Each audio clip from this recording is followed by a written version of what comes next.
Hashem Na'aseh V'Natzliach, shiur Torah. We are in our little series, Amazing Questions About God, number 4. Baruch Hashem.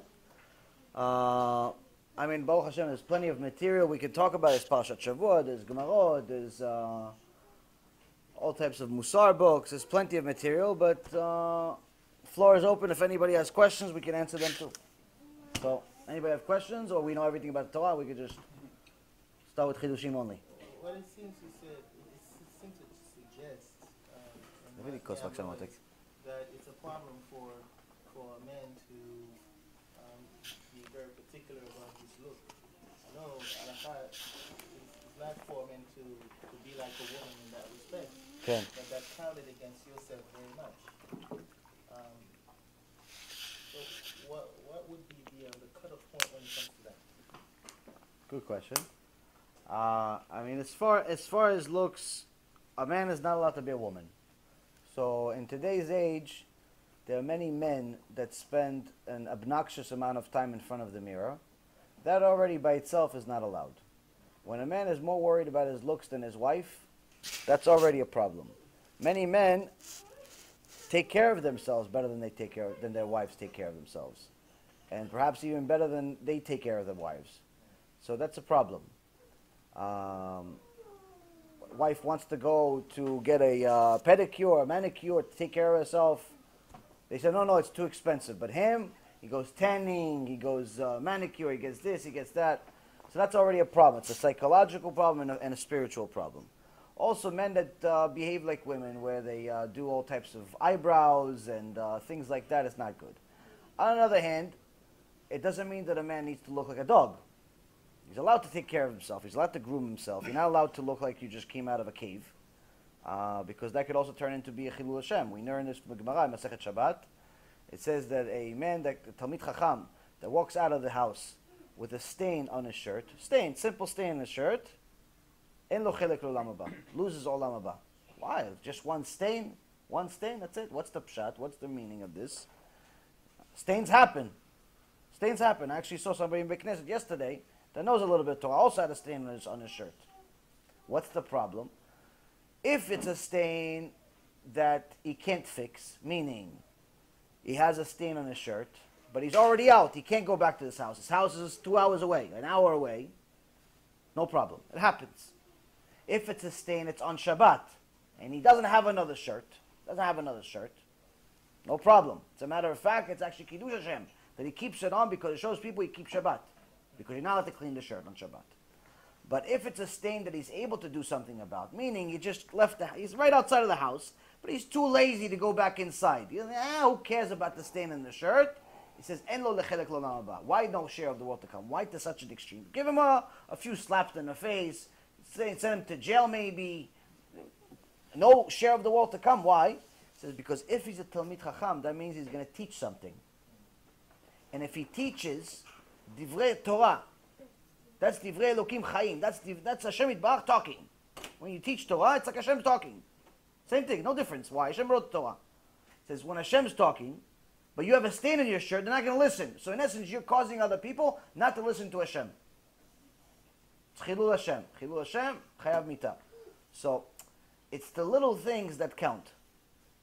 Now on the other hand, guys that take care of themselves too much, where they groom and they tan and they fix and they this and that, that's also looking like a little bit like a woman. Or they shave themselves and things like that, that's a little bit too much. And unfortunately today, in today's age, a lot of young guys do it. If anybody that usually goes to the gym usually likes to shave his body. I remember when I was young. They give all types of excuses of why they do it. I had plenty of excuses of what I did because I didn't think there was anything wrong with it. But the reality is that the closer you are to caring about your physical self, the closer you are to making a sin. It leads you to sin. If you care so much about your looks, you're going to end up making sins because of your looks. Whether it's going to be with the woman you're not allowed to be with, or whether it's going to be even with yourself with wasting seed, or it's going to be a lot of other things with your eyes. Why does anybody care about their looks really so much? I mean, to look respectable is fine. But someone that takes care of themselves to such an extent, where they want to, they instead in front of the gel, 20 minutes to do their hair. 20 minutes, do the hair, make sure it's this, make sure if the hair goes on the right side, I'm not leaving, it's a bad hair day, I'm not leaving, I'm calling sick. I'm calling sick, I'm not coming in. What happened? The hair is to the left. The gel is not working, I'm suing, I'm sending a complaint, the gel's, it's a fraud. $25 gel they spent, doesn't work. Why, what happened? Because he wants everyone to look at him. And a guy that's constantly looking for that type of attention, there's no way in the world that he's not going to sin. Which also leads to another Gemara. It says a lot of people have a misunderstanding of the role of a woman in the house. Role of a woman in the house, obviously, is important. And a lot of people forget their role. They think that the role of the woman is to make babies, cook, clean, answer to them anytime they say anything, take their mood swings whenever it comes, pretty much be a servant they can walk on. And that's not it. As a matter of fact, the role of a woman is much simpler than that. The Gemara says, if she brought you kids and she keeps you away from sin, she's already fulfilling her purpose. She keeps you away from sinning with wasting seed, because guys, unfortunately, can't control themselves. That's the way we were created. And she brings kids to the world, meaning she helps you with the pulubu, because the wife is not obligated with pulubu. She's not obligated. She doesn't have to have kids. Meaning that when she brings kids to the world, she's doing you a favor. She say thank you. If she's already doing those two things, chazaku baruch. Anything extra, she cooks for you, ashrecha. She helps you, she sends great things. So the Gemara asks, okay, so why does a woman get olam haba? Why? Because she had a few kids and that's it? Well, no. She doesn't get olam haba for that. That's her role. What does she get olam haba for? She gets olam haba for helping her husband go learn Torah. She sends the husband to shiur Torah. She sends the husband to go learn. She takes care of the kids to make sure that the husband learns Torah. She gets olam haba for that. So when guys understand that this is the role of a woman, then they'll understand that anything she does for you, if she makes you coffee in the morning, if she makes you dinner, if she says hello to you, if she deals with your mood swings, if she's even, she's kind to you, and so on and so forth, already instead this is above and beyond. This is chasdei Hashem. Hashem send me an extra special person. Why? Because she doesn't have to.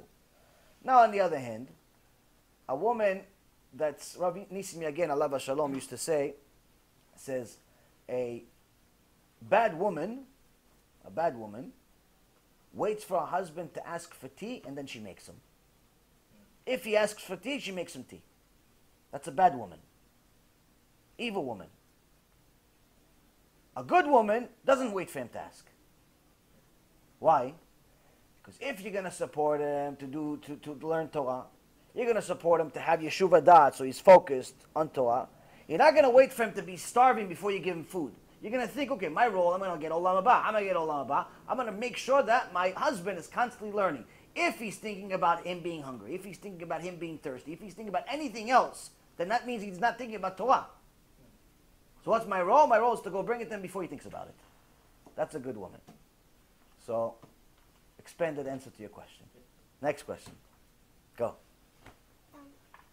So back then, let's say, there was and the Yehuda said that let's go fight. And then they fight, and then they beat them. Mm-hmm. And then the soldiers destroyed the Beth Mikdash menorah. Mm-hmm. Is that true that they destroyed the menorah? No, they didn't destroy the menorah. They vandalized the Beth Mikdash. They vandalized the Beth Mikdash. They also ruined the oil by opening it. Once the barrels of oil, or the cans of oil, were opened, the Jews didn't know what they did to it. They didn't know if they put something in there. They didn't know anything. And that's one of the rules we learned in the Gemara Masechet Avodah Zarah, is that if, let's say, for example, you have a barrel of oil, a barrel of wine, and you want to send it somewhere else, you want to sell it. You want to sell it somewhere else. Kosher wine. Yeah, Jews make the wine, everything is good. You want to sell it. Now, if by the time it got to your customer, it doesn't matter if it's down the street or a different city, if the closing, which you had to seal it, if the seal was open, it's not kosher. Why? We don't know what they did. Maybe they opened it. Maybe they shook it. Something happened. Maybe it's connected to Avodah Zarah. It's connected to Avodah Zarah, and with wine we don't play. So this is one of the, also there's a lot of sugiyot of different steps of who and what and when and so on. The point is that what happened with the oil is that the Chashmonaim were extra Haredim. They were the most religious people in history. A lot of people think they were just a bunch of warriors. No, it's the opposite actually. They weren't warriors. What they were Haredim. They were Anshe Kodesh. They were learning kollel, yeshivot, learn Torah all day. Masechet Megillah also. So they learn Gemarot, they learn Mishnayot, they learn Torah, they learn everything all day. Never fought a war in their life. Now they fought a war. They killed thousands and thousands of people. And now they want to sanctify Hashem's name because Hashem made a huge miracle. They just, a few of them, a handful of people, killed tens of thousands of people. Doesn't make any sense, obviously, without a miracle. So now they want to sanctify Hashem's name and say, wait a minute. Look, the oil that we're going to use for the menorah, they opened it. Now, even though the deen is there's no such thing as oil tameh. There's no such thing as to mine oil. There's no such thing. There's no halacha that says if the goy shakes the oil, it's pasul. There's no such thing. It's only wine. Wine, bread, that's something else. Milk, but no oil. Oil, it's fine. They shake it, they don't shake it, no problem. I say, wait a minute, why did we fight this war in the first place? For what? For what did we fight? We fought the war because they told us, listen, you can stay a Jew, but just don't keep Shabbat. You can stay a Jew, just don't do Rosh Chodesh anymore. You can stay a Jew, but don't do Brit Milah. That's it. You have 613 rules. 610 now. What's the big deal? Hashem really cares about the extra 3? Come on, no, al tiyeh charedi. Don't be too much. 3 less. Says, we fought this whole war for what? For 3 rules. We fought for 3 rules. The whole war, thousands and thousands of people for 3 rules. They want to cancel. So what now?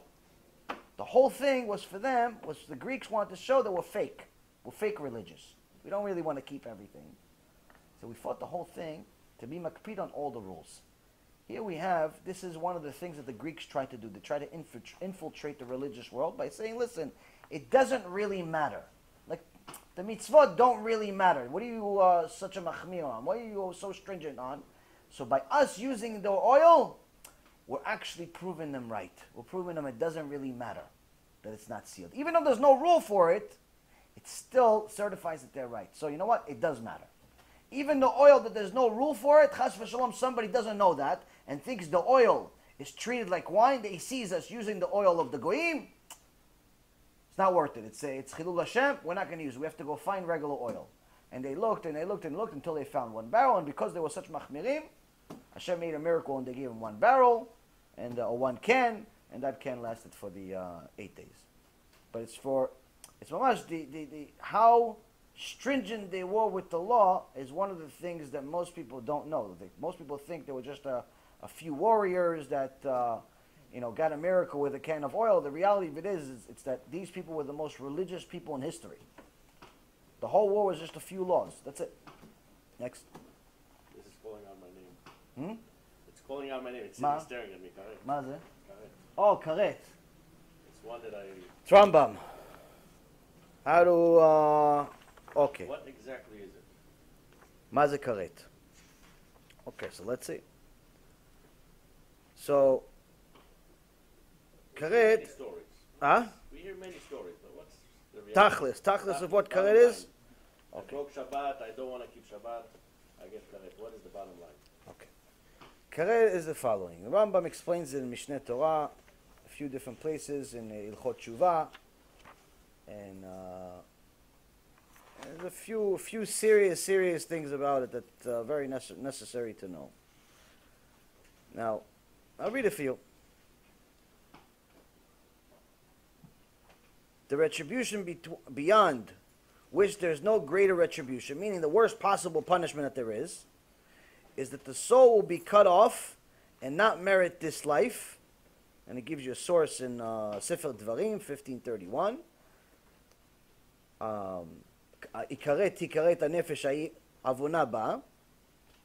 This soul shall surely be cut off. His sin will remain upon him. This refers to the obliteration of the soul. which was referred to by the prophets with the following metaphoric terms: the pit of destruction. So, all of these are synonymous for the nullification and destruction of the soul that can never be recovered. And then he goes into more details: who gets it, why, who, when, a few other details. But in so many words, you just got the basic shot from the Rambam. He says someone that gets, there's 36 different sins in the Torah that you get karet on. And he says someone that makes one of these sins without doing tshuva, because everything is subject to tshuva. If you do tshuva, Zat Hashem, everything's going to be okay. You don't do tshuva, you have a serious problem on your hands. And the reason why is because the Parashat Ki Tisa in Sefer Shmot says, Mechalel Shabbat mot yumat v'nichreta hanefesh me'amea. Someone that's a Mechalel Shabbat, someone that violated Shabbat, mot yumat v'nichreta hanefesh me'amea. So it says, he has death upon death, and his soul is cut off from the nation. So now, okay, let's try to rationalize here both the Rambam and the 5 books of Moses. What are we saying here? What does it mean the soul is destroyed forever? So first and foremost, says the Mechalel Shabbat gets death penalty. It says mot. That's the first mot. It's the first death. Okay, so death penalty. We know from Masit Tzlofchad. Tzlofchad, the went and played with his flowers on Shabbat. Second, we got Torah. A week later, we got Torah, Mount Sinai. Everything is good. Siman Tov, Mazal Tov, everything is great. Am Yisrael is happy. Right? A week later, Tzlofchad wants to play with his flowers a little bit. He wants to water them, wants to play with them, wants to put them together. He likes his flowers. Well, you blame the guy. It's nice flowers. How do you know his flowers weren't nice? It's nice flowers. He's playing with his flowers. Bnei Yisrael see him and say, hey, you're not allowed to do this. You're not allowed to put your flowers together, tie them up. Not allowed to do it. Mikoshesh etzim. Can't do it. He didn't stop. They arrested him. They bring him to Moshe. Moshe, what do we do with him? He says, hold on a second, let me ask Hashem.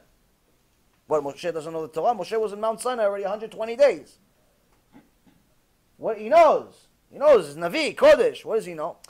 He says they didn't know whether he gets the worst possible penalty or the second worst penalty. So he goes to Hashem. Hashem, what does he get? He says, Mot yumat v'nicheta nefesh me'amea. What is it? He says he gets death penalty, but the worst possible death penalty. What's the death penalty? Skila, stoning. Stoning, by the way, I'm not going to define it as little kids here. It's very scary. You have nightmares for a week. But it's the worst possible thing you could possibly get. So that's already death here. But it says, Mot yumat. You can't die twice. How do you die twice? He says, no. First death means that it's death in this world. Because in those days, when we had the Sanhedrin, we had Moshe Rabbeinu, there was death in this world. Now we don't have it anymore. That's where the second death applies. The second death applies means that the person loses their Olam Haba. What does it mean to lose Olam Haba? They arrive to Shamayim. Hashem says, okay, there was Gan Eden and Gehenom. I created Gan Eden, I created Gehenom. And I showed Moshe Rabbeinu both of them. I showed Moshe Rabbeinu from the beginning of the world until the end of the world. It was beautiful in Mount Sinai. What do you think? He was just there hanging out doing nothing for 120 days? He saw beautiful things. Saw everything. He saw Gan Eden. He saw Adam HaRishon. He saw beautiful things. But then he said, I showed him also Gehenom. And Moshe Rabbeinu started crying, hysterical, and started shaking. That's what the Gemara says. He started shaking, hysterical.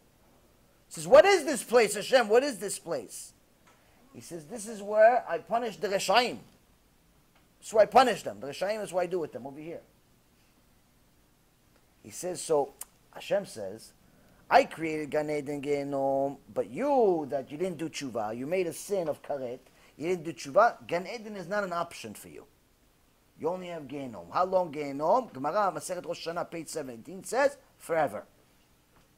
What's forever mean? Forever mean 1,000 years? You know, they say life sentence is a jail. Someone, Shem Elachem, does some type of crime in America, they say you have life sentence. What's life sentence? 25 years. In Hashem's language, no such thing as 25 years. Life sentence means forever. And the Gemara Masechet Rosh Hashanah says, even after Mashiach comes, Hashem is going to close certain parts of Gehenom. Says that particular part doesn't end. Meaning, someone dies that way without doing tshuva, their punishment never ends, Hashem Yerachem. So now, what's the third part? Okay, so we died twice and we're suffering forever. Because we didn't do tshuva before we died. What's the third? Okay, that's mot yumat. It still doesn't explain the soul was cut off. What's the third? The third one means that when someone is currently a mechalel Shabbat, or someone that's violating Shem Hashem on a regular basis, making one of these 36 crimes on a regular basis, they are not considered Jewish at that moment. Meaning their Judaism is on suspension. They're cut off from the nation. Meaning, if you have wine that's lo mevushal, that's not cooked wine, and you say, hey, buddy, do me a favor, open the wine and pour me a cup. If he does it, the whole wine is good, you're not allowed to drink it. As a matter of fact, you made a sin by making him hold the wine. You're not doing him a favor. So, in essence, in the eyes of Hashem, the person is not considered Jewish. His Judaism is on suspension. In the eyes of Hashem at that moment, he's considered 100% an idol worshiper. So, that's what karet means, and that's also what the necheta nefesh me'ameh means. So, unfortunately, all of us know somebody, and many somebodies, that are in this status. All of us. The question is, what do we do? Now, in this week's parasha, we have a very interesting story. Continues with Yosef HaTzadik, and Yosef was in jail, and he helped out these two Egyptians, and one of the Egyptians was supposed to help him out because the other guy died.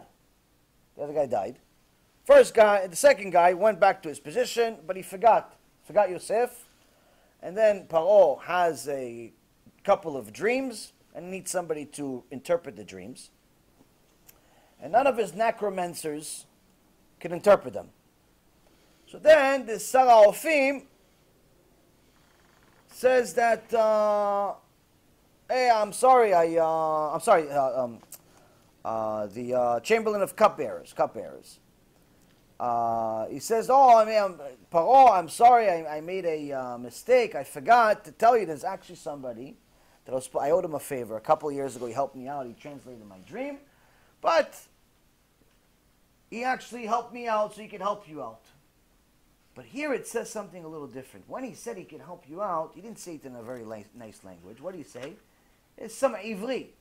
V'sham itanu na'ar ivri. There's some Hebrew that helped us out that's in jail over there. From here we learn that in reality, this wicked Egyptian was not trying to help Yosef like he owed him the favor. What was he trying to do? He's trying to get himself a better position, trying to get a better job. Hey boss, you need some help? I got somebody for you. Some Hebrew guy, some Jew over there. I know him, I can help you out. Not because he owes him a favor. See, even the good things that he was saying was not really for the good. So sometimes I see people that they do tshuva, they learn some Torah, they learn mitzvot, they learn things like karet, they learn things that are mamash, meaningful things. They realize that they know a lot of people that are in deep trouble, that are still falling into that status, and they go tell them, hey, you mot yumat, you mot yumat, you mot yumat. You start telling everybody mot yumat, mot yumat, mot yumat. What happens? Everybody leaves, runs away, becomes even more anti-religious. Why? Because they didn't come to tell them, hey, listen, there's a problem with what you're doing. Hashem doesn't like it. They didn't come to help them. They came to make fun of them. Hey, I know the truth. You don't know anything. You're mot yumat. You're mot yumat. In essence, what they're doing is chilul Hashem. It's not tshuva. They're doing it because they want to make themselves feel better. So that's why it says, "Ocheach tocheach et amitecha ve'lo tisa alav chet." You must rebuke your brother. You see your brother sinning. You see your brother driving on Shabbat. You see your brother doing something wrong. You have to do something. You can't do nothing.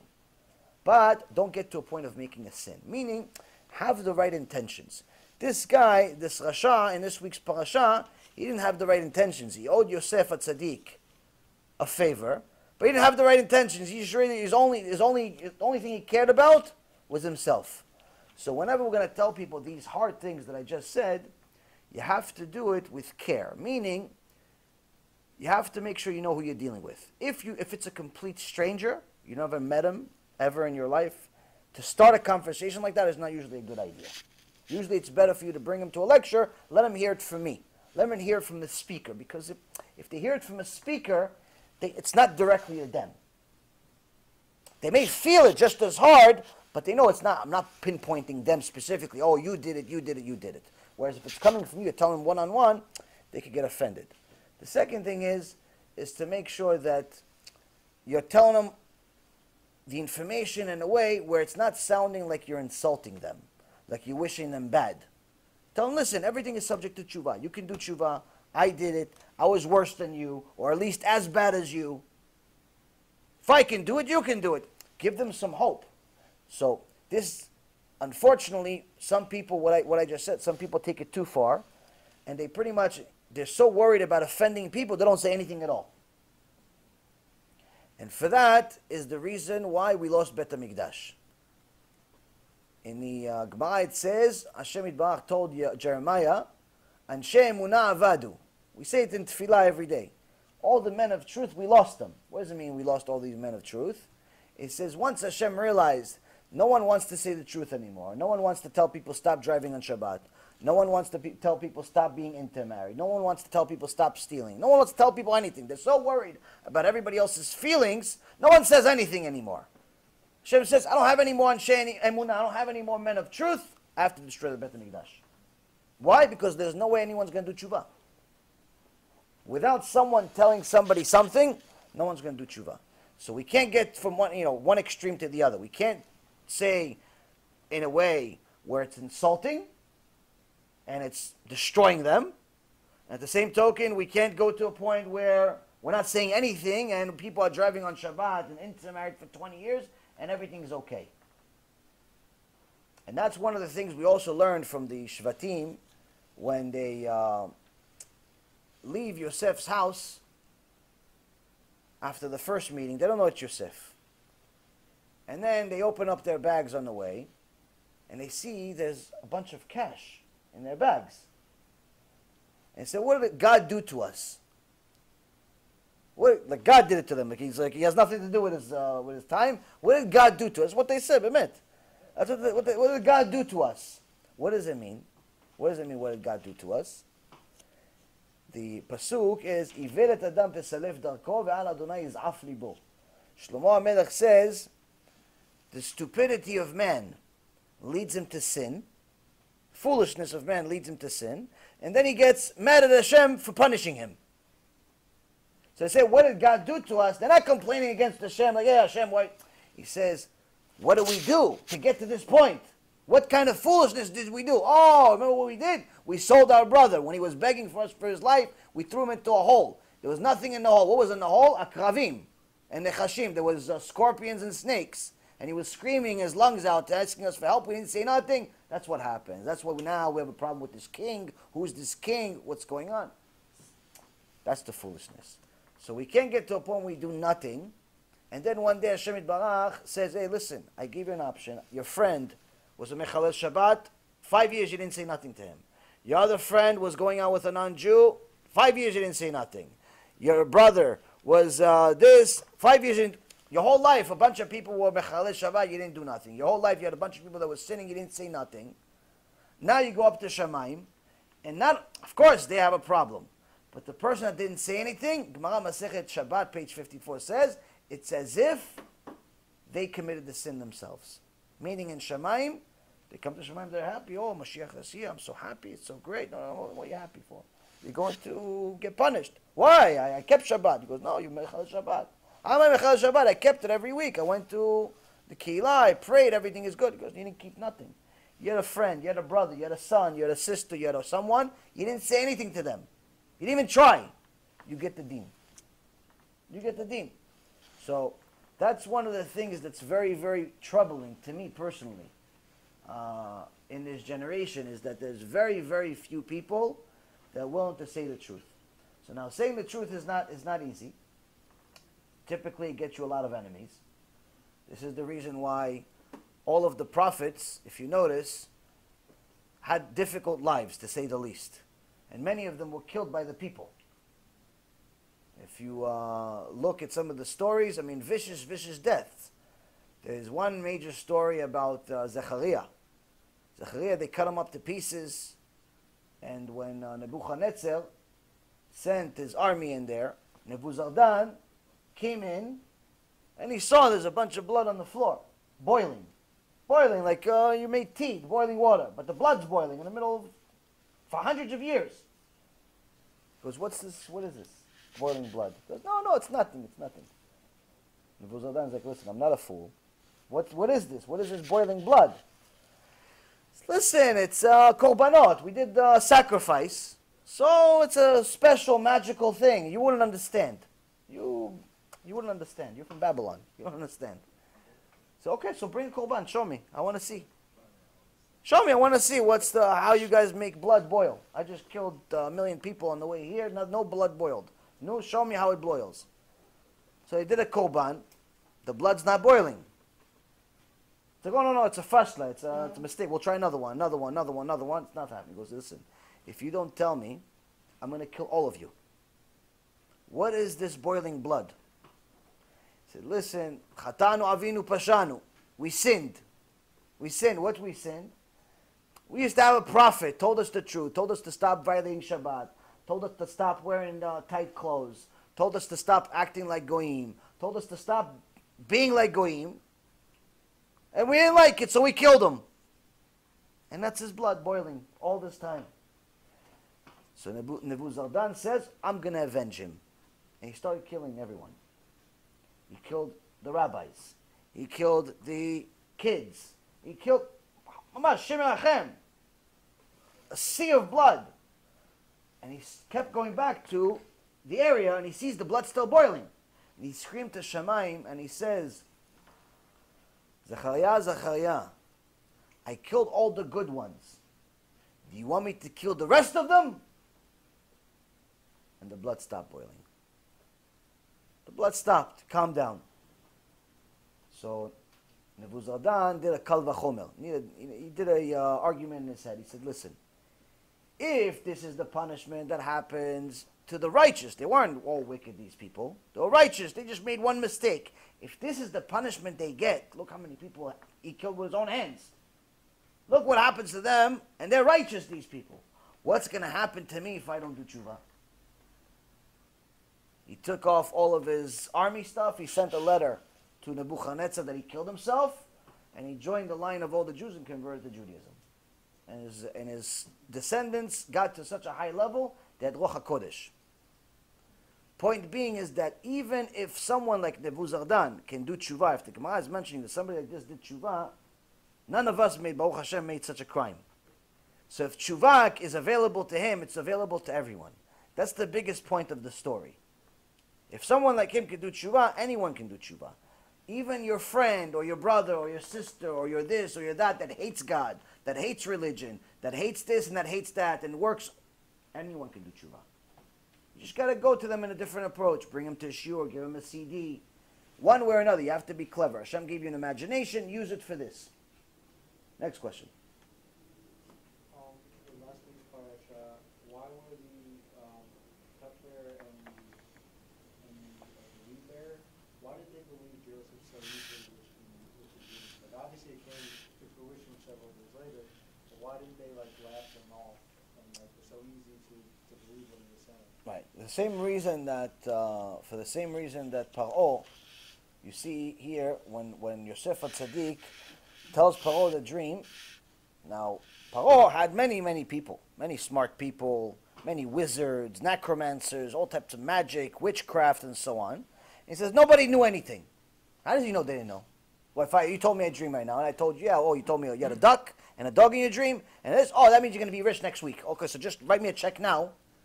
Write me a check now. So you're going to be rich next week. Just give me whatever you have in your bank. Don't worry about it. Just give me whatever you have in the bank now. Next week you're going to get more. How do you know I'm right? So how did Paro? Paro had a bunch of smart people. Bunch of people, the wizards and this and that, magic tricks. Why did he believe? What did he say? To Yosef, there's no one like you. You're Isha Elohim. You're a man of God. How did he know? Because the Midrash says that Paro tried to steer him wrong. He told him things that didn't actually happen in a dream. He told him things that didn't happen. And Yosef says, no, that didn't happen in your dream. And he fixed it. This is what happened. And then he said something else. No, that didn't happen. Something else happened. He goes, wait, were you in my dream? How do you know all this stuff? Same thing happened with the others. The ones before it, he told them the dream. They told him the beginning, he told them the end. He told them how it ended. He told them what happened in their dream. So from that, they realized this is not a magic trick. How are you going to know what happens in my dream? Also from dreams, one of the things we learn from the dreams is the concept of time, or the concept of no time. I asked in a shiur, a lot of people always have trouble with the issue of God, the significance of God. They always try to rationalize God, humanize God. For thousands of years, people have been trying to humanize God, put him into a human form that you can understand. Now, the Rambam says that if I understood him, I would be him. Meaning to be at a level where you understand God's mind, God's intellect, you have to be God. So people have a problem with that. Like, no, maybe Rambam didn't know. Maybe he didn't know, maybe he wasn't smart enough. Little do we know that we're not even enough to be a grain of salt that Rambam used on one of his burgers one day in his life. But anyway, the people have a tough time understanding the concept of God and not understanding something. They always try to humanize God. They put pictures, they put things. They said, no, I think maybe I would have done something different. I don't think God should have done this. I think he should have done this. Like as if they would have done something better. So I said, okay, for all of those people that are trying to humanize God, let's try to understand them very simply. Can you understand the concept of no time? That's it. It's the beginning, middle, and the end of the question. Can you even understand? Can you think for a second about no time? Having no time. And the reality is that no human being can. Because everything that we can possibly think about, regardless of your IQ, regardless if you're 7 years old, or you're 150, or your IQ is 5, your IQ is 500. Doesn't make a difference. As a human being, you cannot think about anything that has no time, because everything we think about is connected to time. Work is connected to time. Money connected to time. Wives, kids, anything material, food, going to the bathroom, everything is connected to time in one way or another. How long it's going to take me to get there, how long I'm going to be there, how long it took place, and so on and so forth. Everything is connected to time. Now, how do we have a concept of no time, and how Hashem works without time? Now, he has no time. Our best proof is dreams. We learned from this parasha, and also a few other parashot before this talked about dreams. Dreams are the best proof that there's no time in Shamayim. Because sometimes you could have a guy go to sleep, somebody go to sleep, and they have a dream. And the dream, it's like Paro. Paro, it says when the dream ended, it says, and it had been a dream. He was surprised that it was a dream. Why? Because for him, everything that happened was like forever. It took a long time. He saw the cows, and the cows were walking around, and they were good-looking cows, and then there was a bunch of weird-looking cows. He never saw cows like this before. But all this takes time to see the cows. They're walking, they're this, they're by the water. This is a while. He's enjoying the woods, he's enjoying the Nile, everything is good. Then he sees the cow eat another cow. That by itself takes a while. Then he sees another cow eat the other cow, and then another cow eat another cow. And this whole thing takes a long time. And then he says, oh, it was a dream. What do you mean it was a dream? Because it took so long, and he was only asleep for a few minutes. The dream itself was weeks. Weeks he sees these cows going around, da-da-da. But for him, in real life, in this life, it was 2 seconds. Sometimes you go to sleep, you swear that you're in a dream that took a week, a month, a year. Sometimes people have night terrors. Some people have these night terrors. They go through this, it's a higher level than a nightmare. And they feel like they're being punished or beat up or so on and so forth for a very long period of time. Could be horrible, horrible things. They wake up, they realize it was 5 minutes. Because in your dream, there's no time. There's no time. And scientists, through their studies, they say that the longest possible dream is 9 minutes. So every night you go to sleep, you sleep for 3, 4, 5, 6, 7 hours. I don't know how much you sleep. Whatever you sleep, you have hundreds and hundreds of dreams. You don't remember most of them. You remember maybe one, if you're lucky. But each one of those dreams was just a few moments. But some of those dreams, when you were in a dream, you felt like it was weeks, months, years could be. So from this week's parasha, we see that the concept of time is also discussed by the Mefarshim. Next. Yeah. Because halachically we're not supposed to put any stock in dreams. Yes or no? So what is, because that's what confused me with last week's parasha. Yeah. It's the importance of the dreams between Pharaoh and these two people. Right. That was being interpreted. Well, I mean, first you should understand this is before Matan Torah. That's one. Two, this is Goyim. And three, Gemara Masechet Brachot has a whole section, maybe about 10 dapim.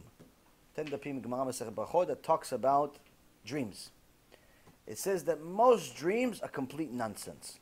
Gemara says it outright. Most dreams are complete nonsense that are the outcome of what you see in your day-to-day life.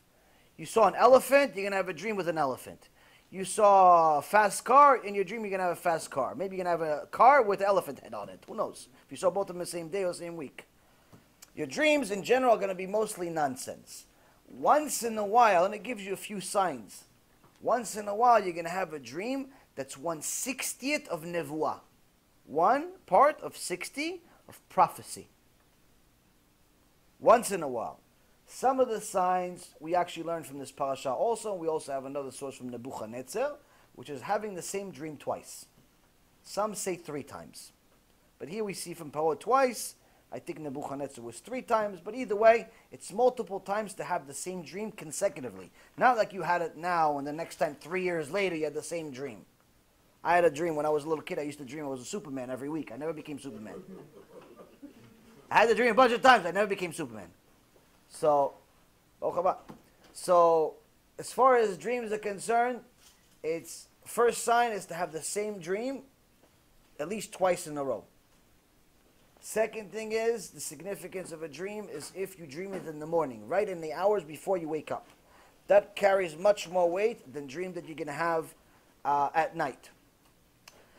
Third, there's different signs that you see in dreams. As far as, for example, if you wake up with a pasuk, it carries a lot of weight.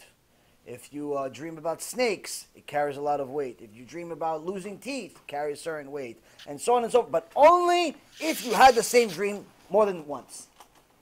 If you just went to sleep tonight, we talked about no teeth, you had a dream, Shem Hashem, that your teeth fell out, it means nothing. Don't worry about it. And even if you had it 3 times, it doesn't necessarily mean that it means something anyway. It's just more possible. Now, the biggest thing that the Gemara in Brachot teaches is that there was 2 Chachamim, Rava and Abaye. And they went to this goy that supposedly knew how to interpret dreams. He knew how to interpret dreams. And both Rava and Abaye had the same dream. Same dream. They go to him. Now, they didn't know that they had the same dream. They went to him. Later on, they found out. First one goes to him. He says, I had a dream XYZ. This guy, and he pays him on the spot. He gives him money. He goes, oh, your dream means you're going to become the next Rosh Yeshiva. And da-da-da, gives him good thing. The next one gives him the same exact dream, but he doesn't pay him. He gives him like an IOU. I'll pay you later. He doesn't have the money on him. Pay him later on. Gives him a bad translation. He goes, this means you're going to get fired. They're going to throw you out of the yeshiva. Da-da-da-da-da. Same dream. What happens? Next day, same thing. One guy becomes Rosh Yeshiva. Next day, the other one gets fired. The next week, they come back in with the same dream. The one that pays him up front gets a good translation. The one that doesn't pay, gives him an IOU, gets a bad translation, and it happens. Little by little, at the end of the story, we find out that Rabbi Yehuda Nasi says that the dream's significance is carried based on who translates it. Who translates it? So if you ever have a dream, especially a troubling dream, especially a dream where it's like weird or perhaps even scary, go to somebody that loves you. Usually your mom. Dad not always loves you, but your mom loves you all the time. So you go to Ima and tell Ima, what does my dream mean? Tell her to give you, she'll give you, if you tell her this ahead of time, she'll give you any good meaning. Oh, she'll tell you you'll make money, you'll do this, whatever it is. You'll find a zivug. Whatever she says, good. Why? Because if she says something bad, Shem Yachem. So you have to go to somebody that loves you. That's also one thing we learn also in regards to Birkat HaMazon. Birkat HaMazon today is not done the way it's done in the days of the Gemara. In the days of the Gemara, today it's usually, if we have, let's say, Zimun, we have 10 guys. One guy reads out loud the first few psukim, and that's it. Everybody reads it themselves. The real way of doing it is actually one person reads it out loud, the whole thing, for everyone. And the way they actually do it is the person that reads it out loud, the whole blessing for everyone, must be somebody with a kind heart. Why does he have to have a kind heart? Because when it says, Rachaman will do this, Rachaman will do this, Rachaman will do this, if he has a kind heart, when he says those blessings, he means for everyone to get the blessing. But if he's stingy, then he only wants the blessing for himself. So that's what they made a new minhag. They said, listen, we don't know if he's kind, not kind. I'm reading my own blessings. I don't trust you. I don't trust you. You're not going to give me parnasah. Last week I lost money. This week I lost a car. I don't trust you. I don't know you. I don't know if you're mean for me when you do Birkat HaMazon. I'm reading it for myself. But that's the degenerate generation we live in. Next question. Go. So back then, let's say back then there were Germans. How many Jews did they kill altogether? In World War II, they killed about 6 million Jews. 6 million Jews, Hashem Yinkum Damam, they killed. And unfortunately, since the Holocaust, we lost even more. But we didn't lose more than 6 million because of war. We lost 36 million since 1942, since World War II ended, because of intermarriage. Because of Jews that married non-Jews, whether it's a woman that's Jewish that married a non-Jewish man, or a man that's Jewish that married a non-Jewish woman. Eventually, within 1 or 2 generations, their kids were not Jewish, and we ended up losing Jews. And since World War II, somebody did a recent statistic. It came out maybe about a year ago, a year and a half ago. They said we lost 36 million Jews for intermarriage. It's much worse than the Holocaust, much worse. And the way that we can do something about it, is start caring. One thing that I remember on Wall Street is that all my clients had a common denominator. Every one of my clients. Not only they all had a common denominator, all my employees, I had over 135 employees, guys that came from nothing became somebody in some cases. In other cases, they stayed nobody. But overall, a lot of people worked. A lot of people worked really hard. And the employees and the clients all had one thing in common. Everyone cared about money. And they cared so much about money, they cared about nothing else. Only money. They saw money, that's their God. You know, in dollar bill, you have a dollar bill? I only carry dollar bills. You guys are probably rich, you have hundreds. I only have dollar bill. My dollar bill, I remember it by heart. What does it say on dollar bill? In God we trust. Pasuk, in God we trust, like we're religious. No, what does it mean? In God we trust, they believe the dollar is God. That's the problem. So now, on Wall Street, both the clients and the brokers cared about money. I wish, now Baruch Hashem, we left Wall Street. Now I've been here, trying to teach Torah, trying to learn Torah, trying to do something with my life. And Baruch Hashem, many people are doing tshuva. I got an email today, mamash, one of those amazing Chazdei Hashem. It's one of those things, Hashem has mercy and He sends you nice things once in a while, and it's, Baruch Hashem, He sends it regularly. So this morning I get an email. You get a lot of emails every day, but not all of them break your heart. This one is mamash unbelievable. This woman, I never heard from her. She says, Dear Rabbi Reuven, I want to tell you that I found your CD somewhere in the UK, in London somewhere.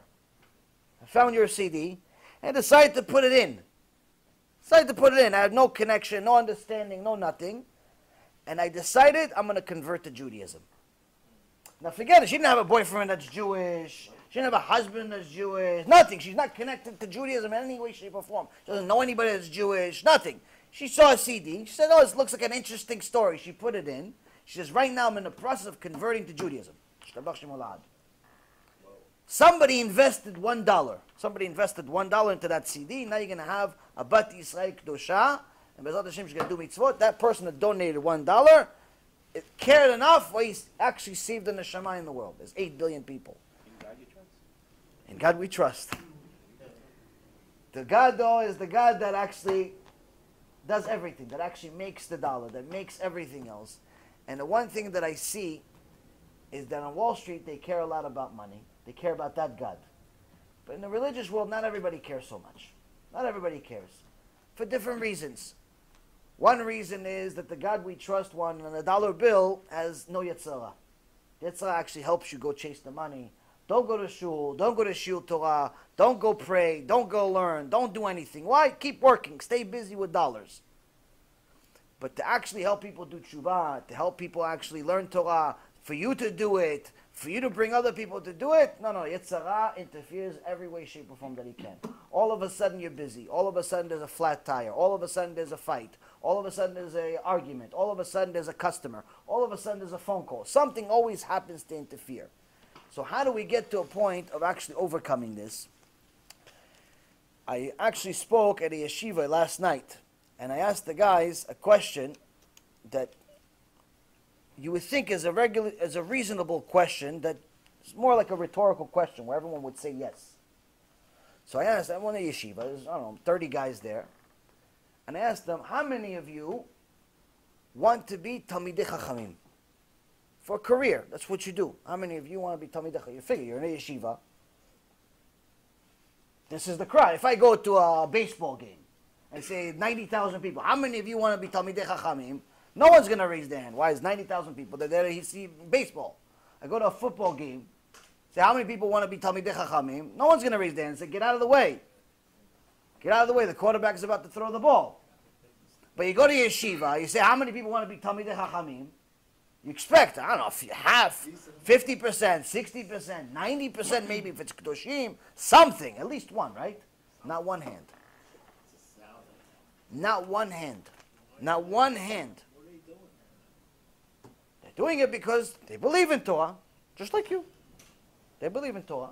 They believe in Hashem, just like you. They believe everything is Hashem gave us the Torah. You don't have to be a genius to figure that out. They're in yeshiva. No problem. They say, listen, but you have to make money. Young kids, 15, 16, 17-year-old, tell me, you have to make money. What, the Torah is going to pay the bills?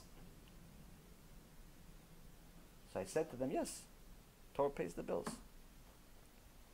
The problem is that so far, I've been doing this for a few years, very, very few people, to be honest, it's probably maybe one or two people, that I've met that actually understand the significance of Torah, meaning the value of Torah. The reason why very few people want to be Talmidei Chachamim, very few people want to commit their life to Torah, and only Torah. I don't mean Torah on the side while you work. I mean just Torah, and figure out a way to survive. Hashem will figure out a way. He's figured out a way to create the world. He'll figure out to give you parnasah. But to have that level of emunah, to have that level of commitment, there's very, very few people in the world that are willing to do it, even including the guys that are doing it. Even the guys that are at Kollel, I hear from them all the time. Tell me, listen, I'm thinking about leaving. I don't know. If my parents don't help me now, I'm not doing it. All the time. All the time. Everybody's always like 1 foot in, 1 foot out, or they're in, but they don't really want to be in. It's like they're doing God a favor sometimes. Why they're in. Why? Why is it like this? The reason why it's like this, and the reason why you have to beg people to come to shiur Torah, is to beg people. Tell them, listen, shiur Torah, you have to pay the speaker $20,000. Oh, I'm coming. Is he going to be there long enough? Oh, shiur Torah, it's free. I don't know. It's too long. It's too this. It's too far. It's too late. It's too early. Why? What happened? If you pay for shiur Torah, we're coming. There's one guy I heard today. He has a very well-known speaker. Became very popular in recent years. And somebody was trying to call him for weeks. Weeks they're trying to call him. Can't get him on the phone. Finally, he got somebody on the phone. Like, oh, listen, I want to speak to Rabbi so-and-so. Said, there's no chance. He's busy. He's busy. He's got lectures. He's got this. He's got that. If you want, you come to one of the lectures that he does. He has Kabbalat Ka'al. He waits at the end of the night. He speaks to a few people for 1 minute at a time, gives them a blessing. Till 2 o'clock in the morning. Works really hard. If you want, talk to him. Oh, can I bring him to my place? Oh, yeah, sure. It's $10,000. No problem. You can bring him to wherever you want. He'll come to you. Said no problem. For $10,000, people willing to wait till 2 o'clock in the morning. For free, we're barely willing to come at 7 o'clock at night. Why? What's the difference? What's the difference here? What's the difference?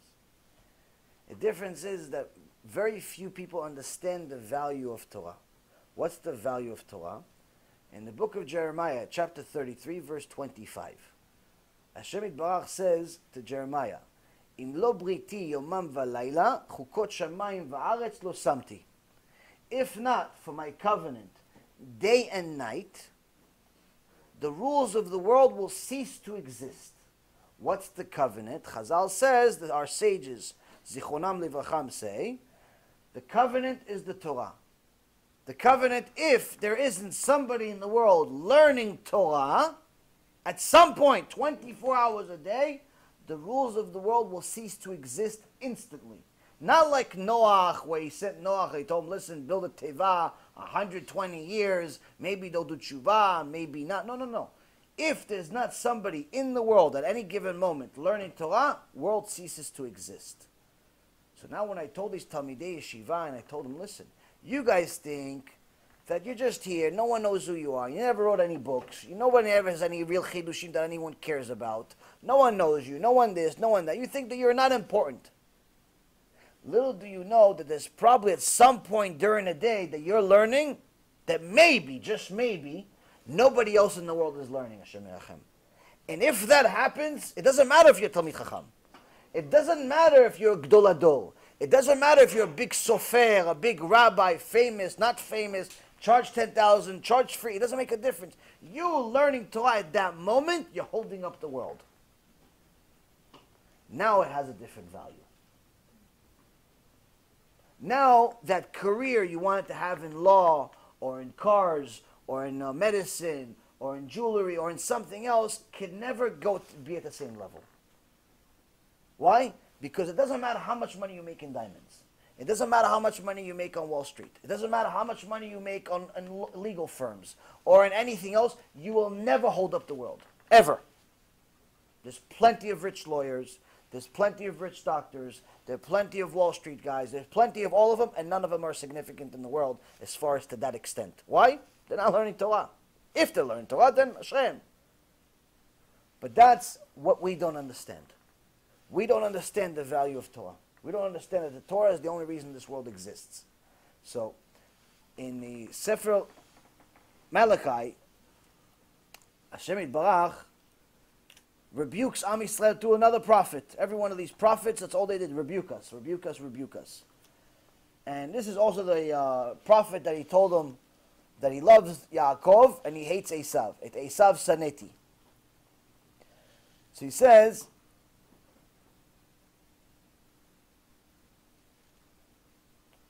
verse 6, chapter 1, verse 6, Ben yechabed av ve'eved adonav, im av ani, aye kvodi. V'im adonim ani, aye morai.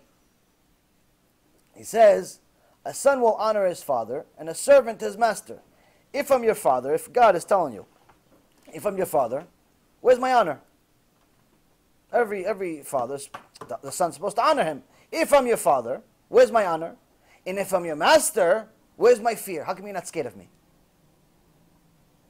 And who's he talking about? Is he talking about all the people that are going to the movie theaters? Is he talking about all the people that are wearing mini skirts or not modest clothes? Is he talking about all the people that are driving on Shabbat? Who's he talking to? Is he talking to all the people that are idol worshippers? Who's he talking to? He's talking to the Kohanim. He's talking to the religious people. He's talking to the religious people and says, you Kohanim, you scorn my name. You go against my name every day. You don't fear me, you don't respect me, nothing. Why? You bring me korbanot that are disgusting. Like Cain. You know, Cain and Abel, they both had an opportunity to bring korban, bring a sacrifice to Hashem. Abel said, I'm going to give him my best stuff. Whatever I have, I'm going to give it to Hashem. Cain says, Hashem doesn't need anything. He has everything. He created the world. He needs my korban. What does he need my korban? I'll give him some rotten potatoes, rotten tomatoes, rotten this, rotten this. He doesn't need it anyway. Well, he's going to eat my potatoes. He's going to eat my tomatoes. He doesn't need it, so might as well give him the bad stuff. He doesn't need it anyway. So you give him this. Hashem says, I don't need your korban. Your korban disgusts me. Sometimes we go to Hashem with this type of korban. somebody I know, nice guy, mamash, wonderful guy, wonderful, happens to be successful, has a few dollars, has a business, has this, has investments, everything is great. Never happy though. Never happy. And I always try to figure out this, that, the other thing. Now usually you find out about somebody and his dvikut be'Hashem, his closest to Hashem when it comes to money. Why? Because when it comes to the Bekneset, everyone looks like a tzaddik. You put a talit on, you look like Moshe Rabbeinu. Talit, everyone looks the same. Business, on the other hand, you know who's stealing, who's not. If he's stealing, he has no emunah whatsoever. If he's honest, maybe. So, I see the guy, once in a while, he gives tzedakah. He gives tzedakah. But what does he give? The guy supposedly makes a ton of money. He has this. He tells me all these different things that he owns. He owns this building, and he owns this house, and he owns this car, and he's buying this vacation. Now, he has plenty of money. He gives tzedakah, he gives $100. He gives $150. And I'm thinking, you know what, maybe this guy is, who knows, give him kaf zchut. Maybe he's supporting the yeshiva. Maybe he's supporting, he's making 20, 30, 40,000 a month. Maybe it's 10%, 10%, 20% even, it's machmir. Maybe 20% is going to yeshiva. Maybe it's going to, I don't know, Talmidei Chachamim. Maybe he's writing a Sefer Torah every few months. Who knows? Well, everything has to come to me. What do I know? So I'm thinking, this guy, he's giving it somewhere else, but whatever. He gives $100 to us here and there, and he gives to them, he gives the tens of thousands of dollars elsewhere. One day he tells me, listen, I don't understand what's going on. I did tshuva, I keep mitzvot, I do this, and I give a bunch of tzedakah to you. How come things are not working out? I'm thinking to myself, bunch of tzedakah, where's the check? The check maybe didn't clear, maybe this, maybe that. Since I know the guy, maybe I got $500 in 2 years. I give a bunch of tzedakah. What happens? In our mind, we give a lot more than we do. Why? We figure that Hashem gave us the money to buy cars, to buy houses, to buy buildings, to buy this. But when it comes to Hashem, He already has enough. I don't have to give more. To buy a car, the guy's not going to buy anything less than a $100,000 car. Come on, chas v'shalom. Chas v'shalom and buy less than a $100,000 car. Who drives a $100,000 car? Has to be 120 even. Chas v'shalom, Hashem, kvod harav. No, come on. What do you think? I'm homeless? 70,000. What do you want me to drive a Toyota? He starts spinning on the floor. Chas v'shalom, kvod harav. Nuts. House. Come on, kvod harav. If it's less than $500,000, it's for homeless people. I might as well live outside if it's less than $500,000.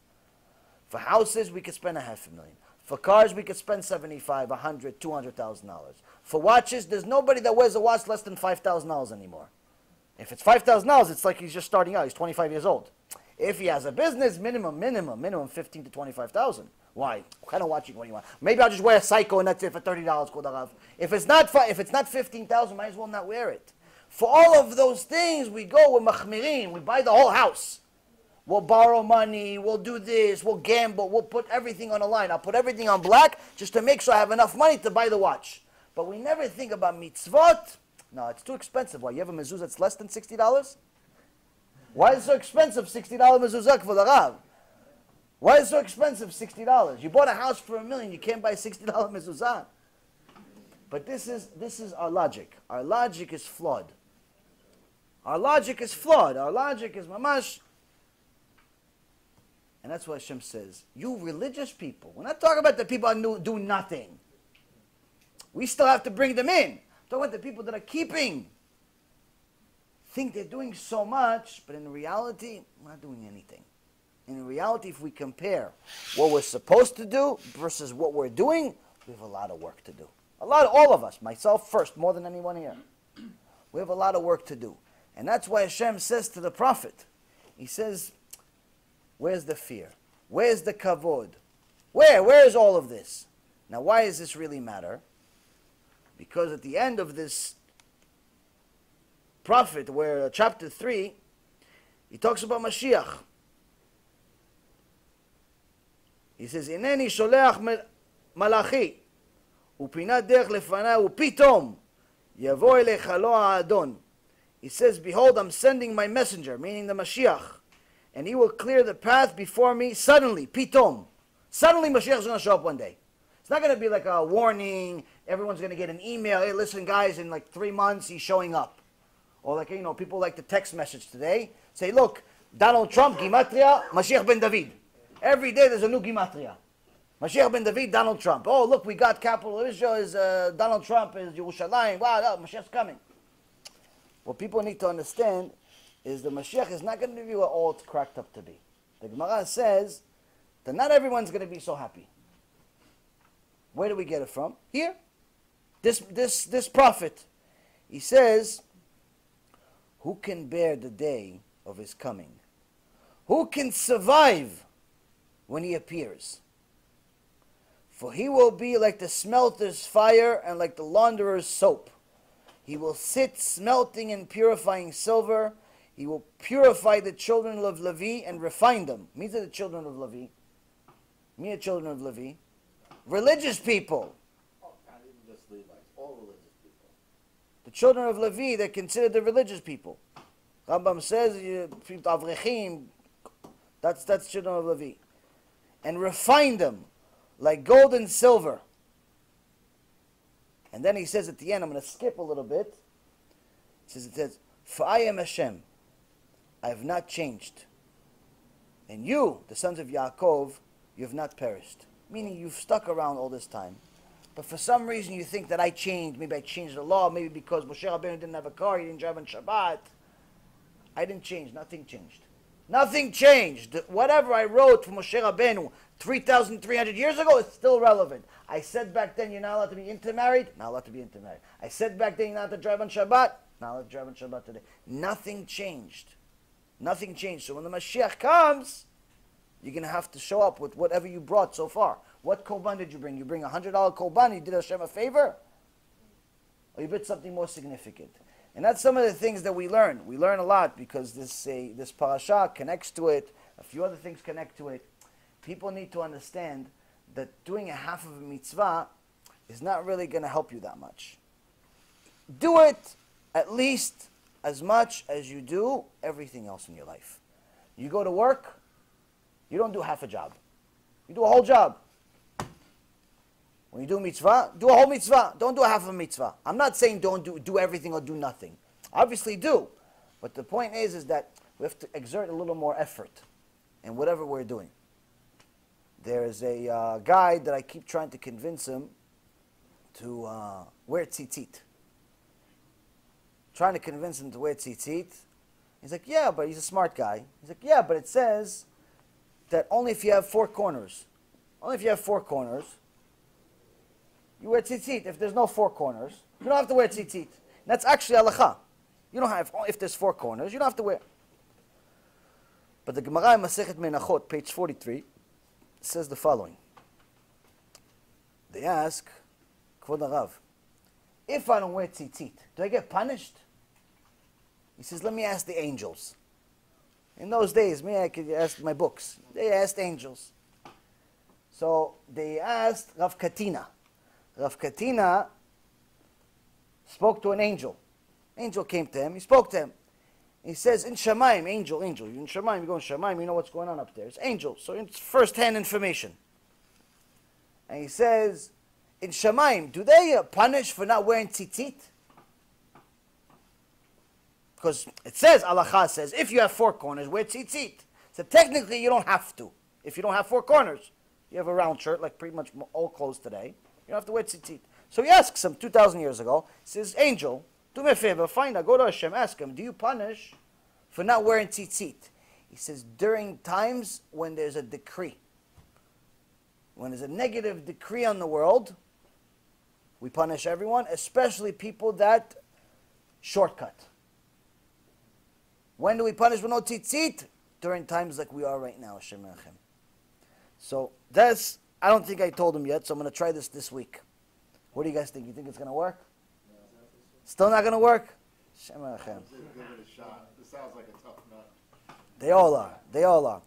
But the main thing is that all of us can take from all of this is that in order for us to do tshuva, in order for us to help our friends and family do tshuva, in order for us to feel confident that when Mashiach comes, Bezat Hashem, everything's going to be okay.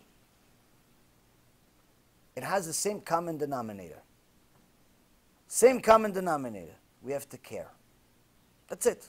Just like I told you, people on Wall Street, the customers, the brokers, everyone cared. What they cared about money. Baruch Hashem, Am Yisrael has to care about something else. We have to care about each other. We have to care about Hashem. We have to care about the Torah. That's it. Just have to care. Nothing more, nothing less. Just care. Because if you care, the rest will follow. But if we continue acting like it's not a big deal, like, somebody else will do it. You know, you see something on the floor, somebody else is going to pick it up. Somebody else is going to pick it up. Somebody else is going to close the door. Somebody else is going to donate. Somebody else is going to do this. Somebody else. We're always depending on somebody else. If we care, it's going to be us. If we don't care, it's going to be nobody. What else? Yeah. If somebody went to study Torah in yeshiva in Jerusalem, Ken? come from very religious background. Ken? Now she is prepared, now she's on drugs. Okay. Parents don't know. I sent. So she obviously didn't go to yeshiva. No, she did. She graduated. She had a normal job. Then they had some problems with her family, and she went off the deck basically. Ken? So, What do you do with her?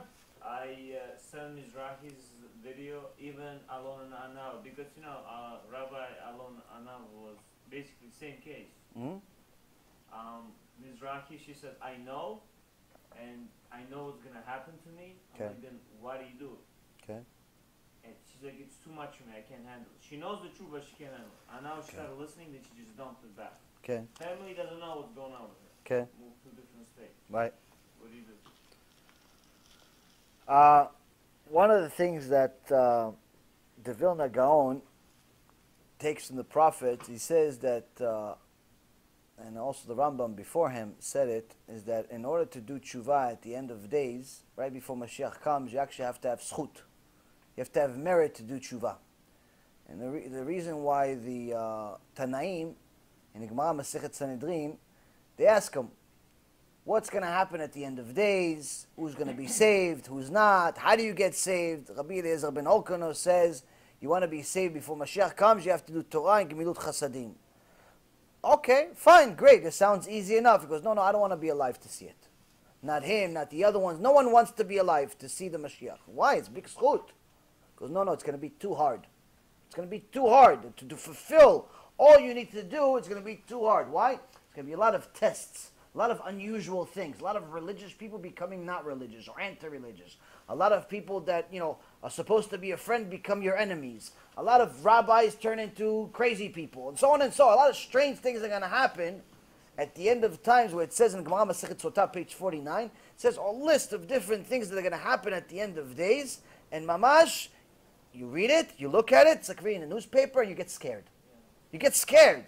Mamash, I did a whole shiur about Gemara Masechet Sotah. I got scared. In the shiur, I'm scared. I'm telling the people, and I'm scared. Because why? Because I know all this is happening right now as we speak. So now, one of the unfortunate outcomes of all of the sins, all of the things we do, is that we create a stone heart. A stone heart, meaning a heart that's not a normal heart of a Jew. Normal heart of a Jew, I come to some people, they could look like mamash, an outright criminal. It looks like he just killed 10 people on the way to see me. I tell them, Hashem created the world. He wants you to keep mitzvot, do Shema Yisrael, tefillin, keep Shabbat, mamash, on the spot, they do everything. The guy looks like a murderer. He told, Hashem said this? He says, where he say this? You open the book, you show them, on the spot, he takes his mitzvot. No problem. Mamash, he looks like a murderer today, tomorrow it's tzaddik yesod olam. Some people, they're much pure, beautiful people. They just don't know miskinim. There was one time a guy, he was living in a kibbutz his whole life, never knew anything. One day he heard a shiur. Wow. He tells his friend, he goes, you heard? He goes, what? The rabbi just said in a shiur, you're not allowed to have tattoos. A Jew is not allowed to have tattoos. Hashem hates it. He goes, okay, no, so what? He didn't know what to do with himself. He runs into the back. His friend tells the story. He goes, I don't know, this crazy guy, I don't know, he goes, runs to the back, and all of a sudden I start smelling something burning. I start smelling something burning. I don't know what it is. It sounds like steak or this or that. I run to the back and I see him take the iron, and put it on his arm, burning himself to burn the tattoo. He did tshuva that moment. He heard it. He did tshuva completely. He went to Kollel the next day. He hasn't left since. Why? Towel. He just never knew misken. Never knew anything. You told him. He did it. He's heard. Hashem doesn't like tattoos. For him, it was unbearable. Not like you and me. We have to hear it 5,000 times and we still don't do it. Talking about this guy heard it. Mama is such a pure soul. He never heard anything. Mama is tinok shenishba. Heard it one time. Hashem doesn't like tattoos. He took everything off the next day. He, Baruch Hashem, was saved. And there's many people like him. That's why Rav Mizrahi, by the way, says there's not enough time to work on difficult cases. Go look for the easy fruit. There's plenty of easy fruit out there. There's somebody, you tell them, you teach them, they do tshuva right away, finished. You give them a CD, they do tshuva, finished. You come to shiur 1, 2, 3, they're finished.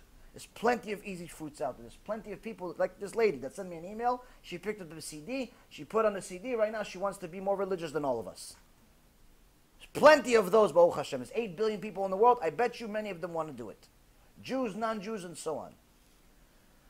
But once in a while, there's a Jew that we're all obligated to save, or at least try, and he has a stone heart. Why? Because he went to way too many strip clubs, and did too much cocaine, and did too many problems in his life, and gambled, and stole, and violated Shabbat, and this, and that, and he did all the worst things that he's not supposed to do, but we're more obligated to him, or to her, than we are to a non-Jew that wants to become a Jew. Why? Because he's already one of us. He's already obligated. She's already obligated. So we have to go try. Now, he's not going to be an easy case. She's not going to be an easy case if she was Shem Menachem, a stripper, or this one, or that. They're not going to be an easy case. It's not going to be an easy case. But how can we save her? We have to care. We have to care. So how do you show you care? First and foremost, already eliminate giving up from your vocabulary. Never, ever give up. Never. That's number one. 2, remind yourself constantly why you're doing it. If you're doing it to prove a point, don't do it at all. Do me a favor, stop. You're ruining it. If you're doing it to tell people that they're wrong and you're right, don't do anything. Stay home. Somebody else that's better than you is going to save her. Somebody else that's better than you is going to save him. Don't do it to tell people that they're wrong. Like we learned from this parasha. Do it because you're trying to help them. Not because you're trying to, I told you so, I told you so, I told you so. No, I told you so. Because also, by the way, you should know there's an halacha. המתכבד בקלון חברו, אין לו חלק לעולם הבא. Someone that takes pride in other people's failure loses his own olam haba. That's why in the Gemara, before you open the Gemara, it always says, make sure Hashem, please bless me, that I don't make a mistake and my friends celebrate. Why my friends celebrate? Because if they celebrate on my mistake, they lose their olam haba. So, this is a Mishnah, this is this Avot, this is also in Mishle, and so on and so forth. So, first and foremost, remind ourselves why we're doing it. We're doing it because we're trying to help. We're doing it because we love Hashem. That's it. We're not doing it because we want to be right and them wrong. So that's number one. Next thing is, aside from not giving up, try different things. Try CDs. Doesn't work with these CDs, try another CD. Doesn't work with another CD, try with a email. Doesn't work with the email, try to bring to a lecture. Doesn't work with a lecture, try to introduce it to someone that can help. And so on and so forth. Keep trying, keep trying, keep trying, keep trying. Unfortunately, sometimes the stone heart is so hard that the only way to get water from it is by hitting it. Now, I'm not telling you guys to go hit anybody, chas v'shalom. But what I'm telling you is that Hashem has to hit them. Sometimes the only way that people can do tshuva is if Hashem hits them. Sometimes it requires more than one hit. Sometimes they have to lose all their money. Sometimes they have to lose an arm. Sometimes they have to lose a wife or kids. Sometimes they have to lose vision. Sometimes they have to lose a lot of different. They have to lose something. Why? They have to be reminded that Hashem Yitbarach cares about everything. Now, it's very easy to say, oh, I want to die when you're still alive. It's very easy. I heard a woman today, I was speaking to a woman today, Ba'alat Tshuva, Baruch Hashem, the last year. But she's having a tough time. She's having a tough time, this, that, all different types of things. She says, oh, I don't understand why Hashem is doing this to me. It was better off if I just died. I said, yeah, it's very easy for you to say it when you're still alive and healthy and really nothing is really wrong other than the fact that you're upset. It's very easy. But if you give somebody just a simple earache, they already appreciate how much not having an earache means. You give somebody a simple toothache, one tooth, you have a bunch of teeth, you have a few dozen teeth, one tooth hurts, not all of them, just one tooth hurts. All of a sudden you appreciate the rest of your teeth. You give somebody one toe, you lose a nail. One toe. Not all. You have 10 toes, Baruch Hashem. Unless some of these people have more than 10 toes. But you have 10 toes. One. You lose one nail. One nail. Shem Menachem, it's like a little baby running around. You don't know what to do with yourself. So it's a guy. A guy loses a toenail. It's like Choban Bet HaMikdash. A woman can lose an arm. She's still okay. She's still cooking and cleaning and everything. A guy loses a toenail. It's like his head came off. We're not good with pain, us guys. We're not good. I'm telling you, we're not so good. I'm an expert on pain. I'm telling you guys. So sometimes Hashem has to break us. He has to hit us. But we don't realize what it really means. It's very easy to say, I don't care. I know what's going to happen. I know it's going to be punished. I know. They don't know anything. There's a shiur that I've been trying not to give for a long time about Gehenom. We're not going to get into it now. But the Mishnah that we're actually up to now in the series that we're in is about it. And I'm trying to figure out a way out of it, if not to give it to you guys. Or at least trying to figure out a way to soften it. The reality of it is that it's necessary. And the reason why is because most people have no concept of what bad means. People think, like the woman that I talked to today, she thought that it's bad that she only makes $2,000 a month. She thinks, oh, Rabbi, you try to live off of $2,000 a month. I said, well, you're single and you have no rent, no nothing. Actually, it's more money than me. What do you mean? But for her vision, it's the worst thing in the world. She only makes $2,000 a month. Some people, money means terrible things. If you don't have money, it's like the end of the world. They'd rather die if they don't have money. Other people, if they're alone for just a short period of time, they just broke up a relationship, they're alone for a week, a month, 2 months, 6 months, a year, whatever it is. No, it's better off I die, better off I die. The reason why is because these people usually have never actually experienced real pain. Real pain makes you realize how valuable life really is. So, in order for Hashem to wake up sometimes these people, is He has to hit them. Either with money issues, health issues, family issues, this issue, that issue, and He tries to give them small hits here and there because He doesn't want to give you makat bechorot right away. He doesn't want to give you the worst plague right away. He tries to give you small messages. First, He sends you a text message. Then He sends you a WhatsApp. Then He sends you, a phone call. Then it's a voicemail. Then it's an email. Then someone knocks on the door and leaves, some type of letter. But eventually somebody breaks down your door. How long are you going to wait? So with these people, unfortunately, if they have a heart of stone, like some other people that I know, the only thing we can do to show we care is pray for them and do good things in their name. Arrange lectures in their name, study Torah in their name, do good things in their name, as if they died. Because in reality, in the eyes of Hashem, they're considered dead.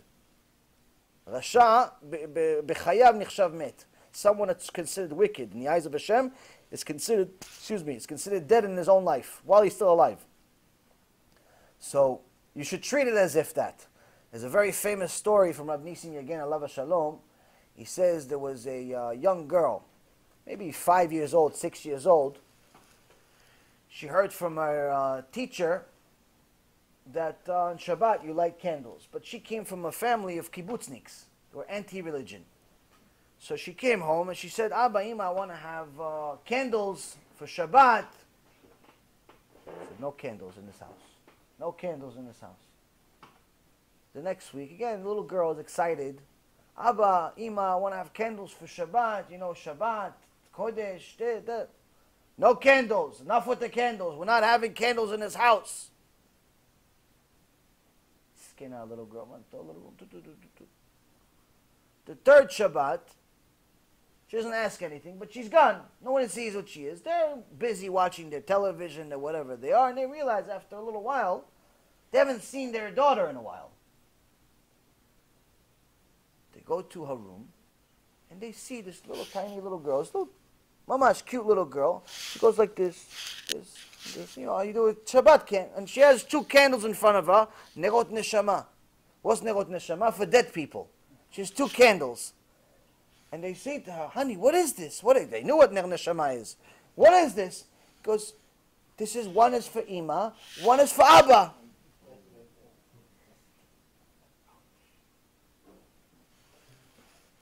They went to the rabbi, he said, what does this mean? He says, your daughter's telling you, one is for Ima, one is for Abba. They did tshuva. At the end of the day, sometimes the little kids, little piccolo kids, little tiny kids are going to help parents do tshuva, different things. Sometimes it's giving them a CD. Sometimes it's scaring them with candles that they're going to die. Sometimes it's this, sometimes it's that. Sometimes it's dreams. I have one student, her daughter has some strange dreams about Mashiach, about this, about that. All types of very, very interesting dreams. Very interesting dreams. But nonetheless, these dreams are very scary. They're not for everyone to hear. But the point is that this little kid, maybe 7, 8 years old, helped her mom put kisui rosh on. You never know how it's going to come. Sometimes the stone is broken in different ways. It's not always with a stick. It's not always with a stick. Sometimes it's with a dream. Sometimes it's this, sometimes it's that. But you have to keep trying. You pray for them. You do good things in their name and things like that. But always remember why you're doing it. You're not doing it because you want to get kavod. Oh, yeah, I helped him do tshuva. I did this for him. You're here because of me. Don't do any of that stuff. You're ruining it. People will sometimes run away from you because they're afraid that you are going to hold something against them. They're afraid that you know something about them that no one else knows, and so on and so forth, and they don't want to see you anymore. In general, it's a rule of thumb, by the way, you should know. Baruch Hashem, we have a little experience in this. The more you help people, the more likely they are to return you bad. That's just a rule of thumb in general. Somebody came to the Chafetz Chaim and said, Kvod Harav, I don't know, this one guy, religious guy, but he doesn't stop saying bad things about you. Every day, there's not a day passes he just doesn't say something bad about you. He goes, who is it? He goes, this guy. He goes, I don't remember doing anything for him. He goes, wow, what'd you do to him? He goes, no, I don't remember doing anything good for him. I don't remember doing anything good for him to say there's so many bad things about me. It's a natural thing. Unfortunately, it happens. No, next question. If we do something good for the people that are not, Ken. is it going to help them when Mashiach comes? Only thing that's going to help them when Mashiach comes is if they do tshuva themselves. But if you do good things for them, it could potentially cause other things to happen around the world in general, that's going to help them do tshuva. There was a famous story with Rabbi Yisrael Misalant. He was very upset one day. He came to his yeshiva and he told them he was very upset at all the students. All the students were Kodesh Kodashim. Each one of them was like an angel. How could you be upset at angels? He says, Rabotai, you're not studying enough Torah. He says, Kvod Harav, what makes you think we're not studying enough Torah? What, you see somebody Mechalel Shabbat, you see somebody do this, what happened? He goes, I just heard a terrible story of a guy in France, different country, he started violating Shabbat. He says, Kvod Harav, what does that have to do with us? He says, if you would have studied hard enough, the person in France would have been affected and he wouldn't have violated Shabbat. Meaning that sometimes you do something for somebody and it could affect them. It could affect them in different ways. At the very least, someone's going to be affected by it. Something good's going to come out of it. There's no such thing as someone doing something good and nothing good happens at the end. Sometimes the good is not right away. Sometimes it takes time. But in general, something good will eventually happen. There's plenty of times where I've seen it happen that somebody did something good, they didn't realize it was even good. They didn't realize it was a big deal at all. And eventually it turned out to be something extraordinary. It's just that it takes time. It takes time for certain things to happen. So if you know people, which I think all of us do, know someone, at least 1, 2, 10, or 100, that need some help. And just so you know, the people that need help don't always have a kippah on. And don't always not have a kippah on. Sometimes they do, sometimes they don't. Sometimes they're religious, Sometimes they're not religious. All of us need help. I hear a lot of people from religious families, Orthodox, go to Kollel, go to yeshiva, extra religious, but they're having similar issues than some atheists have. Similar issues like some people that are completely secular have, and vice versa. So don't think this is only meant for non-religious, religious. That doesn't make a difference. Everyone needs help. Yeah. Was it normally in every generation you go to a kollel and you wouldn't find one avrech that wanted to stay and study? You imagine there's got to be a few guys that are doing really well. So based on that, they're doing really well. They even are enjoying it. They're liking it. So they'd be motivated to want to stay. At any given time, you would think there's always, I don't know what, but there's a certain amount of guys in that category that are going to be motivated to want to stay. Good. Is this something new in this generation that you would come across a situation like that? That not one guy would raise his hand and say, yeah, I'm doing well, I'm enjoying myself here, I like being here. I don't care about the money. I want to stay, and I want to see it through because it's working out very well for me. And I want to see it through. It's really good. Not one guy? Is that normal? It's normal in this generation, and the reason why is not that. It's not their fault. It's not the kids' fault. It's the parents' fault. It's not the parents' fault. It's their parents' fault. It's not their parents' fault. It's their parents' fault. It's all stems from, it starts at a certain point, and the reason why is because we all know the common problem everyone has. The common problem that everyone has is that we view material as more significant than Torah. So if I told you, listen, you could live a very modest living, below what you're living now. Below what you're living now. You have 4 rooms now, you're going to have 2. But you're able to study Torah all day.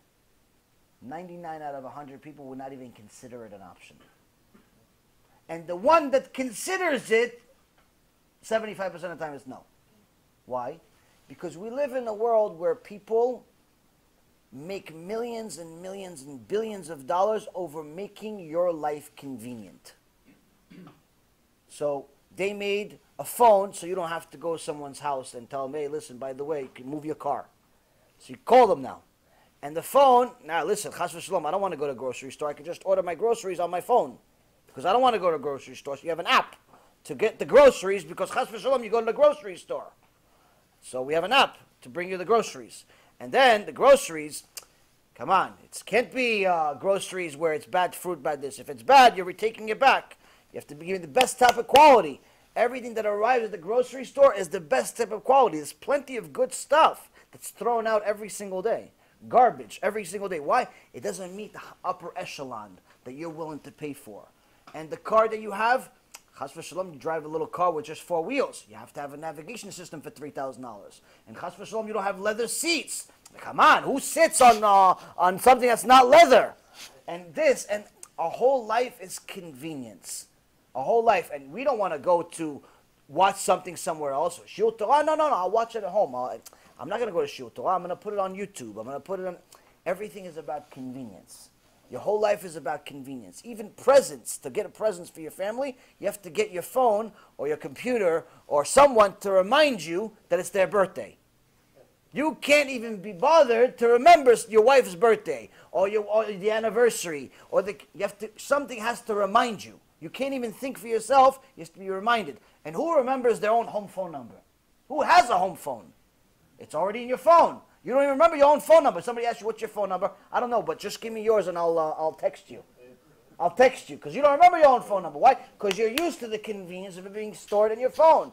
So your whole life is based on convenience. Everything is convenient this, convenient. So when I tell you that in order to do Ratzon Hashem, in order to do the will of Hashem at the highest possible level, which means to earn Torah, you go to Gemara, Masechet Brachot, Resh Lakish, page 62. Resh Lakish says, if you want to earn Torah, you must be willing to die for it. Die, mamash die. So he says, what do we learn from this?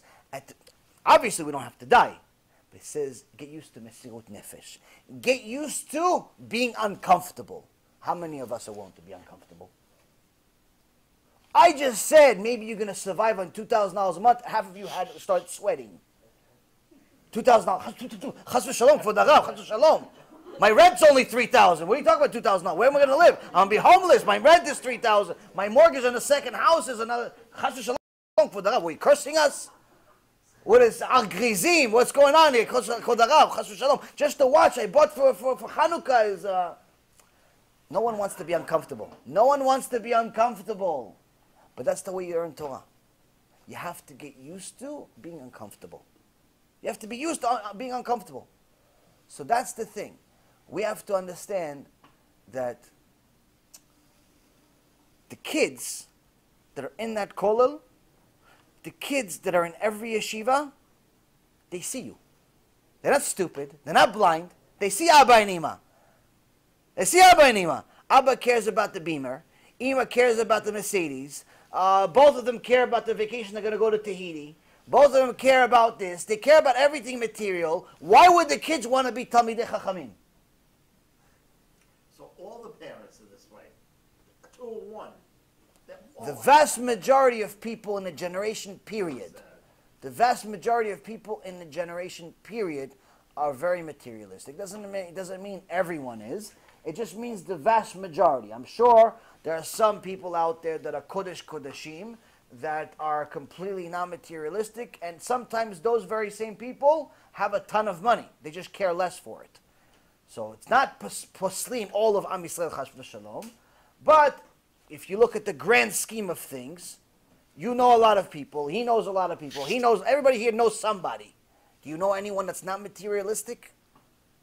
Do you know anybody that doesn't care about their kitchen? They haven't spent at least $10,000 on their kitchen? I know some people, they're so upset because the guy made a mistake and the corner of the table is broken, it's chipped off. They want to ruin the whole $30,000 kitchen for the corner. It's just a reality. So the only way you can fight tum'ah is with kedusha. The only way you can fight impurity is with purity. So to complain about everyone and bring a kitrug on all of Am Yisrael does not help us. But it doesn't help us, it doesn't help them. What helps us is caring. How do we care? We publicize Torah. We learn Torah. We arrange shiurim. We have whatever we have right now as far as people. Next week, same time, same price, free. We're going to be here, B'ezrat Hashem, again. Each one of you, if you care, bring 2 people. The Baal Habayit doesn't care. He'll stay here till 4 o'clock in the morning because he cares. The Baal Habayit doesn't care. He'll create chairs, he'll buy chairs, he'll do whatever you want. Each one of you, if you care, bring 2 people. You bring 2 people, we're not going to have a place to sit in a few weeks. If everyone cares, you're bringing someone. You bring another one, another one, another one. And I told them when we did the first shiur about a month ago, I told them, honestly, since I moved here to Hollywood, I see so many people need so much help, and they don't have a clue. I saw a guy this Shabbat, Hashem Menachem, little kid, young kid, I don't know, maybe 15, 16 years old, with a kippah on. So he thinks he's religious, the kid. The kid's convinced he's religious. A 15-year-old with a kippah, who's not religious? Well, he's wearing it as a style. And his friend also has a kippah on. So one of them is on a skateboard, the other one's on a bicycle on Shabbat. Now the skateboard, there's an eter, there's like a leniency. But the bicycle, there's no eter. It says specifically in the Gemara, you're not allowed to be on a bicycle on Shabbat. But they both think they're religious. They're both convinced they're religious. Their parents also think they're religious because the father was behind them with also his bicycle. With a kippah on. You understand? We're so clueless that if we just have just a few people, however we have here today, if just you guys, forget about everyone else. Stop worrying about everyone else. If just you today, and me, start caring. Next week we bring each one or 2 people. We're going to have more people. And I told them in the beginning, honestly, I think there's enough potential just in this area. Forget about the thousands of people that watch the shiurim online already, Baruch Hashem. There's, I think, 3,000 people watching the shiur right now. Forget about that. Forget about the people going to watch it tomorrow and the next day. Forget about all that. Right here in Hollywood, you can get 5,000 people a week. Easy. 5,000 people a week. Why? Number one, no one else is saying it. No one else is saying this. No one else, at least not in English. Maybe in Hebrew. In English, no one else is saying this. No one else is telling people this is what Hashem said. Everyone's saying their opinions. Everyone is saying nice things. Everyone's trying to, like, you know, okay, but very few are actually out there and going out there and trying to get people to wake up. Very few, unfortunately. So you get people, tell them, listen, show up. It's free. Attend. Worst case scenario, you leave. Worst case scenario, you leave. And you see people change. And I'm telling you, you can get 5,000 people a week here. There's that many people that you could literally show up. All we need is people that care. That's it.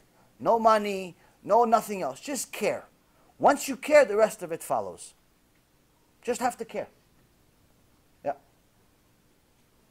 Yosef had said it. Okay. It says that his cup was a divination cup. Thank you for coming. It says his cup was a divination cup. Ken. But the Torah prohibits his No, it's a joke. It was a joke. It was a joke to scare his brothers because they didn't know he was Yosef HaTzadik. They didn't know he was Yosef HaTzadik. They just thought, you know, they didn't see his face until that moment. And the reason why they didn't know that he was Yosef HaTzadik is because you're not allowed. The Gemara says you're not allowed to look at the face of a rasha. You're not allowed to look at the face of a wicked person. So the whole time they went there the first time, and then they left, and then they came back, and the whole thing with the cup happened. The whole time they never looked at him in the face. So they didn't realize that it's their brother in front of them.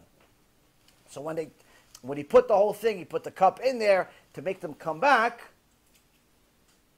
That was just a part of the whole plan, to get them to eventually look at him. Because that's why he kept asking them, is my father still alive? Is my father still alive? Skei mitzvot. Skei mitzvot.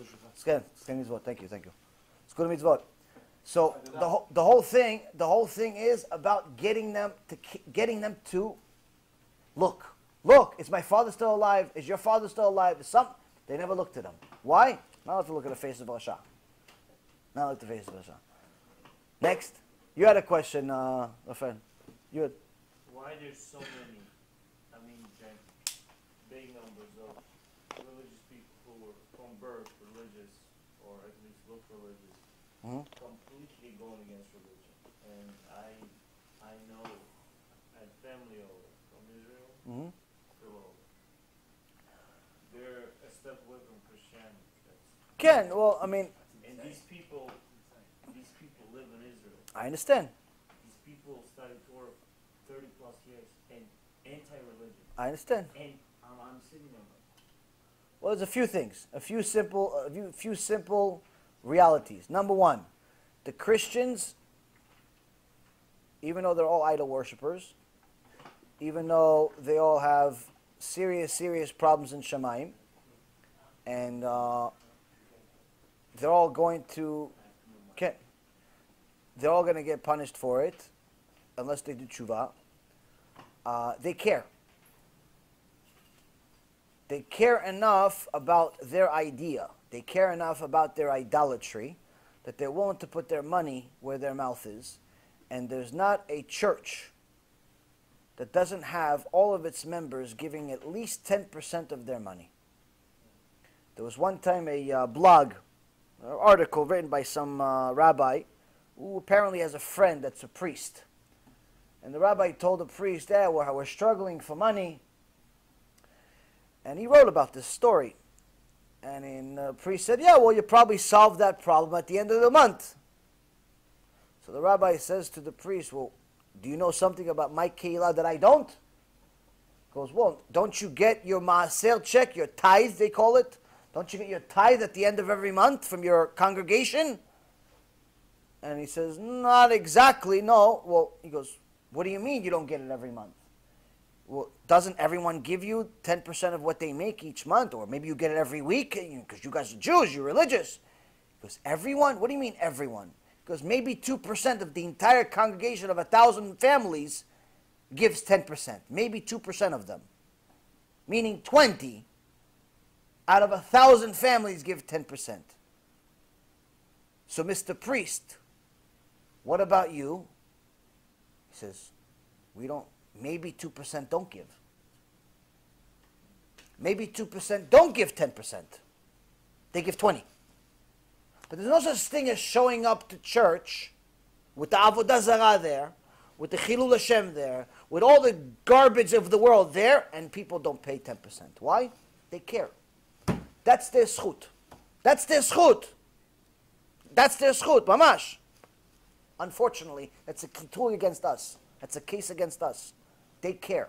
They care so much about their false belief. They don't realize it's false, obviously. No one is crazy enough to know something is false and continue it. That they even change their own religion just to make sure maybe I don't understand, maybe this, maybe that. But they care enough to spend $300 million a year. A year. Recent statistics from Judaism said it's $500 million a year. So maybe it's 500, maybe it's 300. Either way, it's a lot just to go chase Jews and convert them to Christianity. $500 million a year is being spent by the Christians that care about their false belief to get you and me to go pray to Yoshke. Why? They care. I go to people, I tell them, listen, you say you have a business, you make money, you make $200,000 a year, $100,000 a year, $5, whatever you make. Why don't you give some tzedakah? Oh yeah, for the Rav, sure, they go. They start taking some change out, some quarters. Is chai dollars, is chai, $18. Give me mit, at least it's 400. It's 440, give me mit. Where's your money? No, for the Rav, it's too expensive, it's too this, it's too that. Why? They don't care. People don't care. Mamash, they don't care. Mamash, they don't care. Baruch Hashem. God runs the world and someone cares at the end, and Baruch Hashem, we're continuing to grow, we'll continue to do good things. There's a new application coming out in the next few days. There's more shiurim. There's more. Baruch Hashem, there's enough people around the world that care to sum up to something. But it breaks my heart every single day when I see what the Christians are doing versus what Am Yisrael is doing. So when you ask a question of why are there so many Jews that are falling off the derech, reason number one, very few people care. Very few people care. If I was telling you right now, listen guys, we're going to have a Hanukkah party. Hanukkah's coming up, a couple of days. We're going to have a Hanukkah party. I'm going to rent a hall. We're going to get sufganiyot from all different types of chefs. We're going to get this. We're going to get a singer. Benny this guy and Benny that guy. Everyone's singer. I need to raise $95,000. I have no doubt in my mind in 24 hours I raised $95,000. No doubt in my mind. But if I tell you guys, I can't lie. Midvar sheker tirchak. Can't lie for things. But there's halacha against it. Can't do it. If I was able to lie, I would lie. But you're not allowed to. But if I told you, guys, I need to come up with the next CD.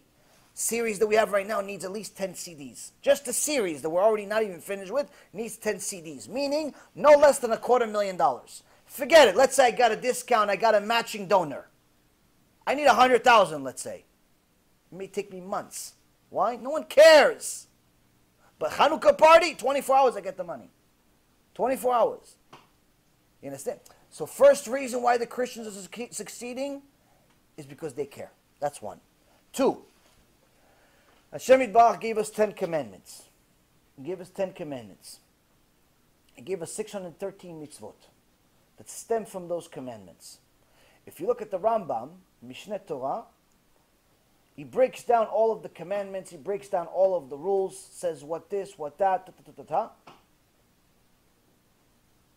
Out of 613 rules, the fourth one says, you must fear God. Fourth one, you have 613, number 4. Says you must, first one is obviously he's the only God, don't have idols, and so on and so on. Fourth one, you must fear God. This is in the 613, that's the 10 commandments. Fourth one says you must fear God. There's a mitzvah out of the 613 mitzvot that you must have yirat shamayim. You must fear God. Meaning you think of God, you're scared of it. You're scared to death. When was the last time any of you attended, outside of me, attended or heard a shiur about yirat shamayim? I'm saying, aside from the common denominator of myself and Rav Mizrahi, when was the last time you heard a shiur about yirat shamayim? Unfortunately, it doesn't exist. Forget about it's not common. It just doesn't exist. It ceased to exist. It left Earth. So why do people fall off? They fall off because they don't fear God. Because they think that God is our friend. He's our buddy. He's like, he gives us stuff. When we're good, he gives us stuff. When we're not good, he still gives us stuff because we're cute. We're little babies. So, is unfortunately, a flaw in the system. There's a flaw in the teaching.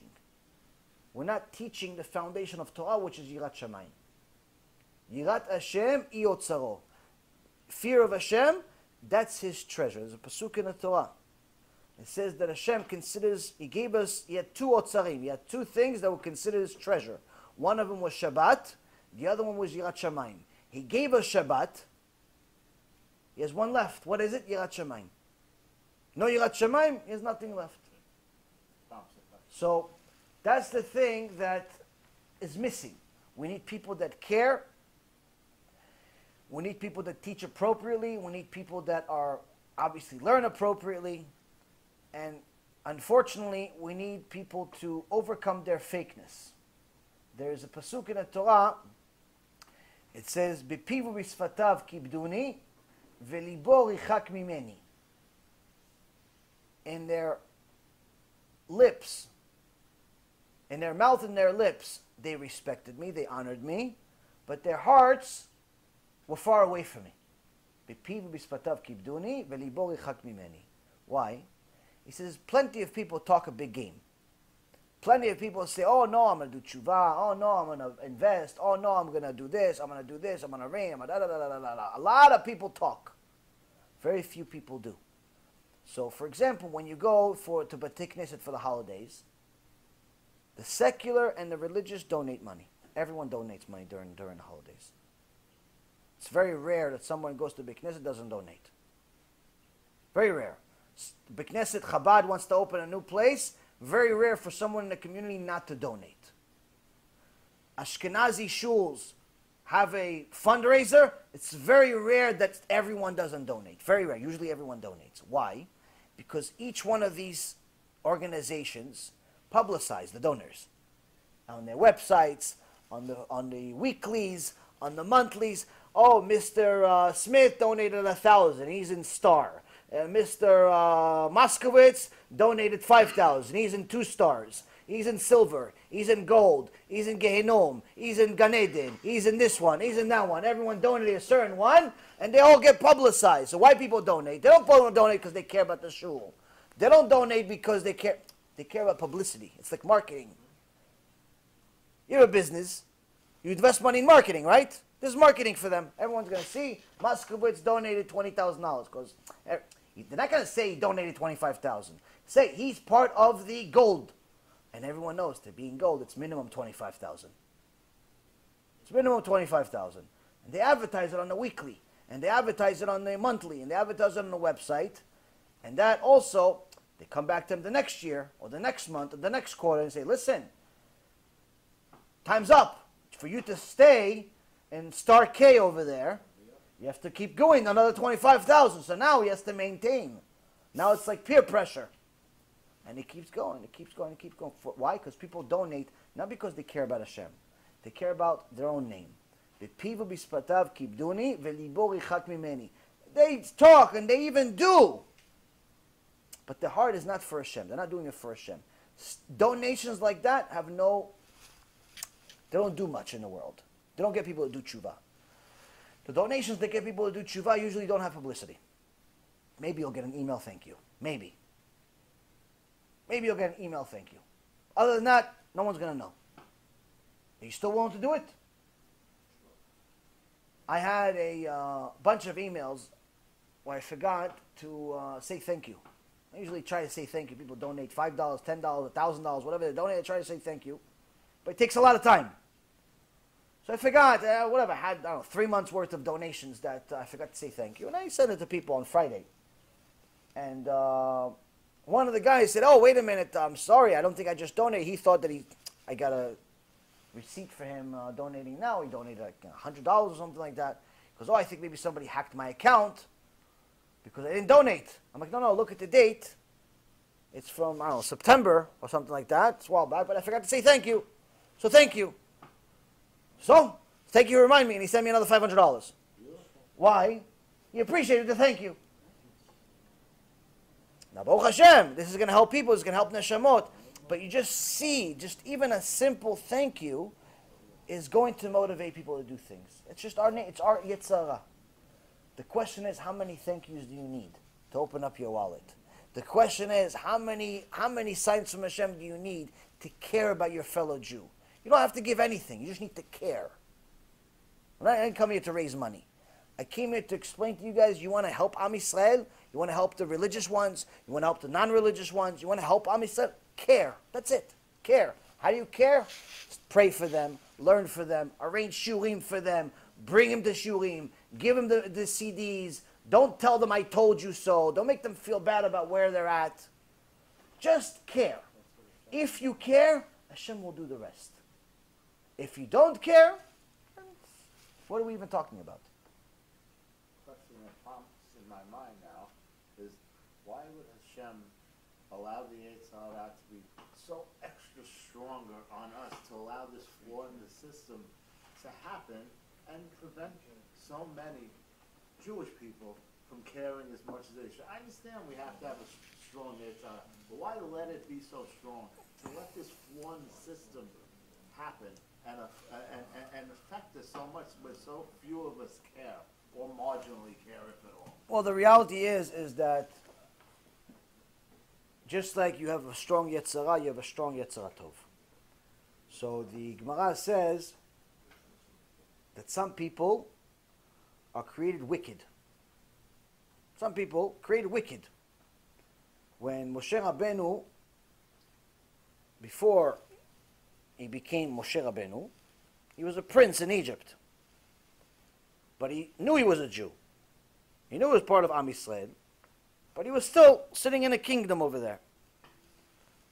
And he saw that Paro every day is slaughtering little babies, little Jewish babies, killing them. Why? He wanted their blood, because his necromancers told him, you need to bathe in baby blood, and that's how you're going to get a cure. That's the cure. So every day, Moshe Rabbeinu would see these babies get murdered. And then aside from that, you see that the evil Egyptians, they were so evil when they saw that the Jews didn't build fast enough, they didn't have enough rocks, they'd take one of their kids, they put him instead of the rock. Little babies usually. So Moshe Rabbeinu cried to Hashem, this awful, awful thing. He says, Hashem, let me save one. Why are you killing these babies? Hashem says, no. They're all evil babies. They all have evil neshamot. They're gilgulim from previous neshamot. They're all terrible babies. So there's a few streams that this Gemara goes into. Why, who, what, when, and how, and so on. There's also a person that it stems from. He saves one baby named Micha, which ends up being a Rasha that helps the Chet HaEgel, the golden calf. But we're not going to go there today. We're going to go a different route. Ma says, what do you mean as evil babies? What do these babies do? They'll talk, you know, what do they know?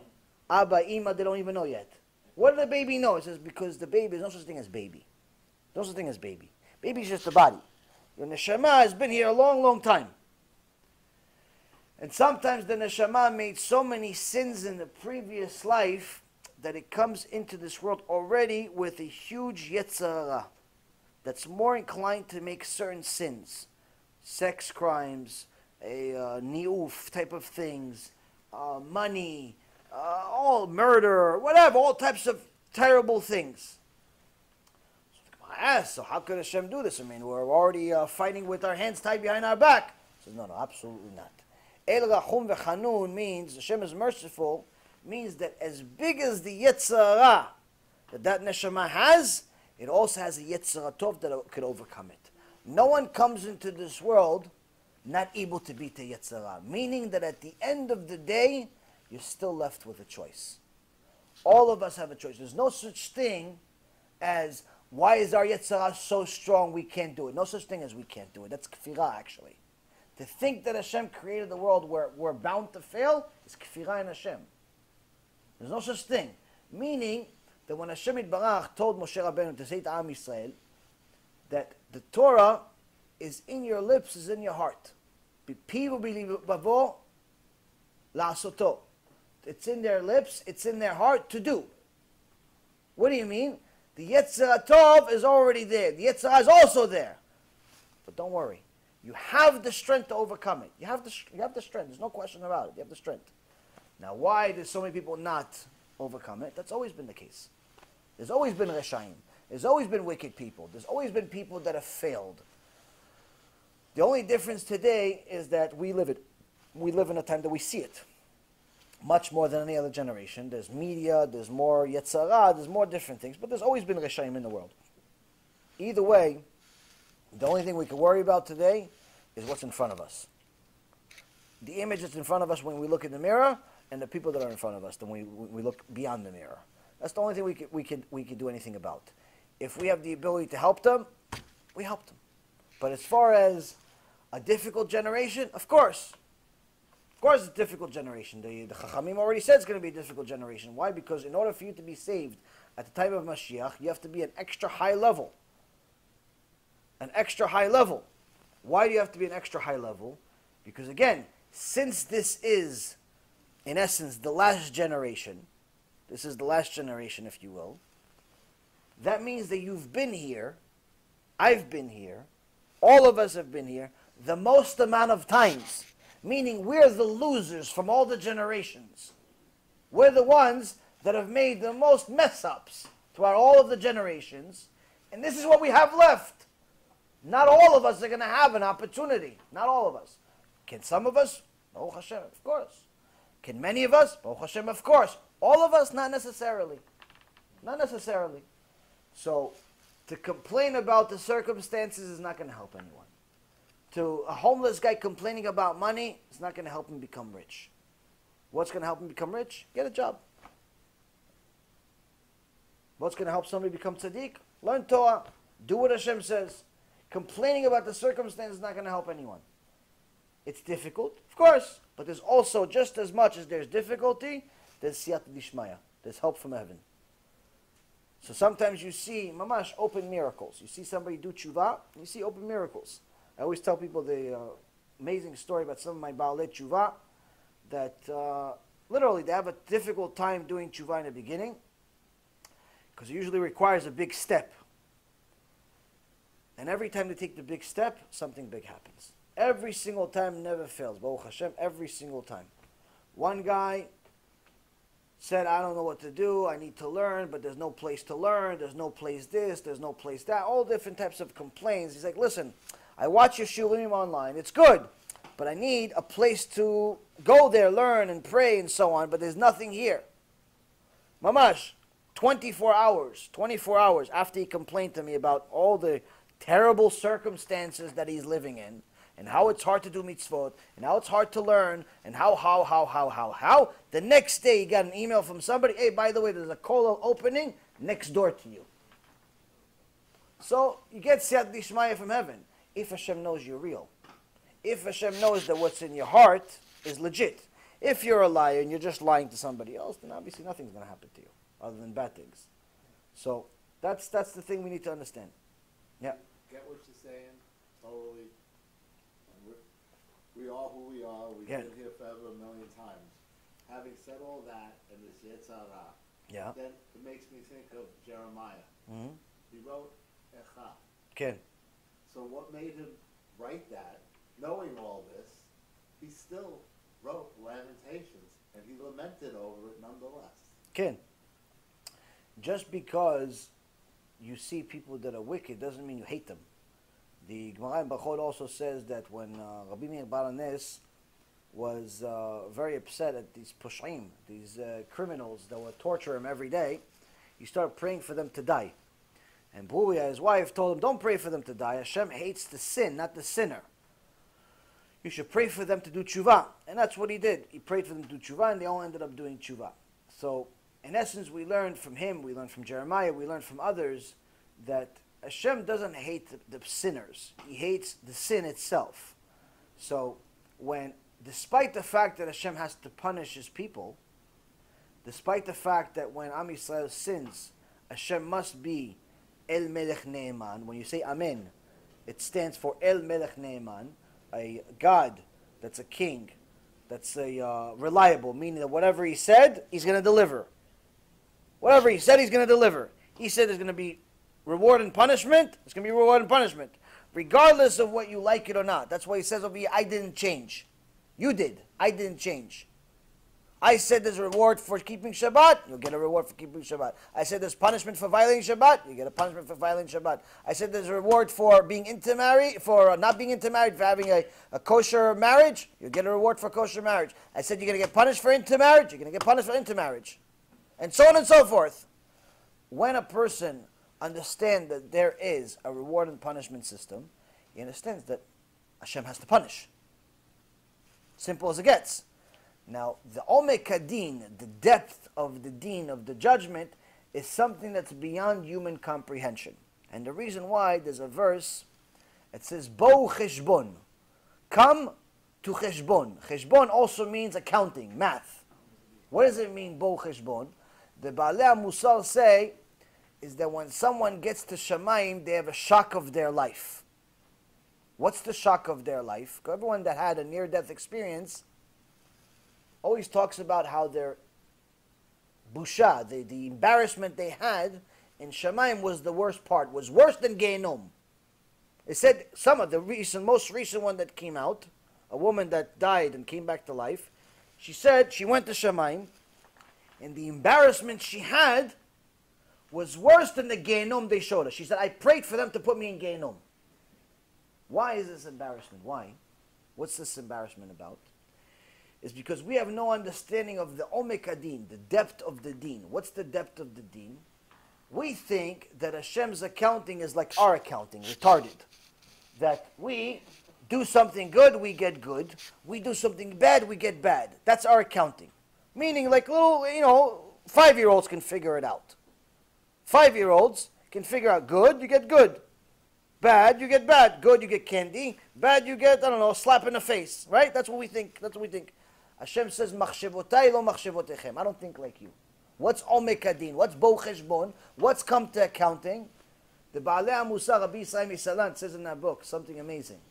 He says the Omek Hadin is the scariest part, scarier than Gehenom. What's so scary? He says when you get up to Shamayim, they're not only going to look at the good and the bad. They're going to look at what you could have done with the time you spent on the bad. Now you spent an hour making some sin. You went to some club. You went to some pub. You watched a baseball game. You watched this. First thing they're going to do, they're going to punish you for the sin you made. Then they're going to punish you for the time you spent making the sin. They're going to punish you for the time. Then they're going to punish you for what? For all the missed opportunities of mitzvot that you could have done with that time. He says when you go into the math of how they analyze your time in Shamayim, he says it's embarrassing beyond belief. Why? Because for the little bit of mitzvot that you get here and there, you do mitzvah here and there, even by accident, you do a mitzvah, Hashem shows you all the reward He gave you. Look, he went to the Beit Knesset. Not only did he get a reward for praying, he got a reward for going to the Beit Knesset. He got a reward for thinking about the Beit Knesset. He got a reward for bringing his friend to the Beit Knesset, even though his friend was on the way. He got so many rewards for the mitzvah. It also works the same thing for the Avirah. That's the embarrassing part. The embarrassing part is they show you what you could have done with the time, and what happens in Shamayim is they say, you ask yourself to be punished. You yourself ask Hashem, I don't deserve anything good. Look at all the things I did with my time. Send me, punish me. Hashem, I deserve it. You sign off yourself. You asked to go to Gehenom. You call yourself now. You call yourself. You sign yourself in. Why? From the busha. It's better to go, you say yourself, in Shamayim, they say, it's better to go to this awful place than to continue dealing with this busha, this humiliation of how you went against Hashem when He gave you everything. That's Omek Hadin. And that's not even 1% of really what it is, because we can't understand it. So, my dear friends, the key is to understand is that we all have a lot of work. We all have an enormous amount of sacrifice. If you think you're doing enough, you haven't attended enough shiurim. If you think that you're okay and everyone else is not, you haven't learned anything yet. There's a lot for all of us to do. But it all starts with caring. You have to first care about yourself. First you fix yourself. First you start learning yourself, all the things you need. You have to lead by example. You can't be a mechalel Shabbat and expect your family to start keeping Shabbat because of you. You can't be so materialistic and expect your kids to become Talmidei Chachamim. It's never going to happen. It's never going to happen. Never, ever, ever in history. Why? Because Abba and Ima are number one. If Abba and Ima are materialistic, the kids are going to become materialistic. That's it. They're just a mold of you. That's it. It's a little version of you. Kid cannot be not materialistic if all Abba and Ima care about is a car and the house and the vacation and the watch and the jewelry and the this and the that. If Abba and Ima, all they care about that, if that's what revolves their life, that's what the kids are going to be. Don't expect anything different. Don't be surprised when your kid doesn't even want to go to yeshiva bichlal. When your kid doesn't want to go to school bichlal. Why? He wants to go to Wall Street with you. He wants to go to the real estate. He wants to go to jewelry. What? Abba, my teacher makes $50,000 a year. Why do I even want to deal with somebody like this? He's not like you, Abba, that makes so much money. I want to learn from you. I'll go learn from your job. So if you're materialistic, don't expect anything otherwise from your kids. So that means you have to work on yourself. Second thing is you have to care. You have to care enough about the people around you to fix yourself for it and to also to help them. And little by little, all of these things add up. But remember, you're going to be tested. It's not going to be easy. And the common denominator as far as the tests is usually with money. And the reason why is because Hashem Yitbarach said at the end of days, the biggest problem is going to be Elohei Kesef, Elohei Zav. The God of money, the God of silver, the God of gold. But Kesef also means money. Why? That's the Avodah Zarah of this generation. You're going to have a serious problem to deal with. The way that you're going to overcome a huge part, not all of it, but a huge part of your Yetzer Hara is by caring less and less about money. It doesn't necessarily mean that you become broke. It means that if Hashem gave you the gift of money, you have to use it for something good. If Hashem didn't, then you have to use your time for good. Either way, you'll have different obstacles, different tests to deal with. Different tests to deal with. You have to overcome these tests. That's really what it comes down to. You have to overcome the tests. That's how you get to higher levels. I have one guy, I think I told this story one time, maybe a year or two ago. One guy was doing tshuva, liked Torah and so on, fell in love with it and so on. And I was talking to someone I know, and tell him, listen, we should. He was trying to raise money for some avrechim, maybe raise a few $1,000s, and he heard some other guy wanted to donate a Sefer Torah. Another guy, his father died, he wanted to donate a Sefer Torah. And he said, listen, he was willing to do, it was going to cost him $25,000. And the guy that liked the avrechim, that was doing tshuva, says, listen, we both know that every Beit Knesset has plenty of Sifrei Torah. We don't need another Sefer Torah in the world. Let's take the $25,000 and tell him he doesn't even know the other guy. He says, you just heard the story from the rabbi. He goes, tell this guy, I'll chip in. I'll put $5,000 of my money. He's already planning on spending $25,000. I'll now spend $20,000. And we'll give it to avrechim. We'll give it to people who learn Torah.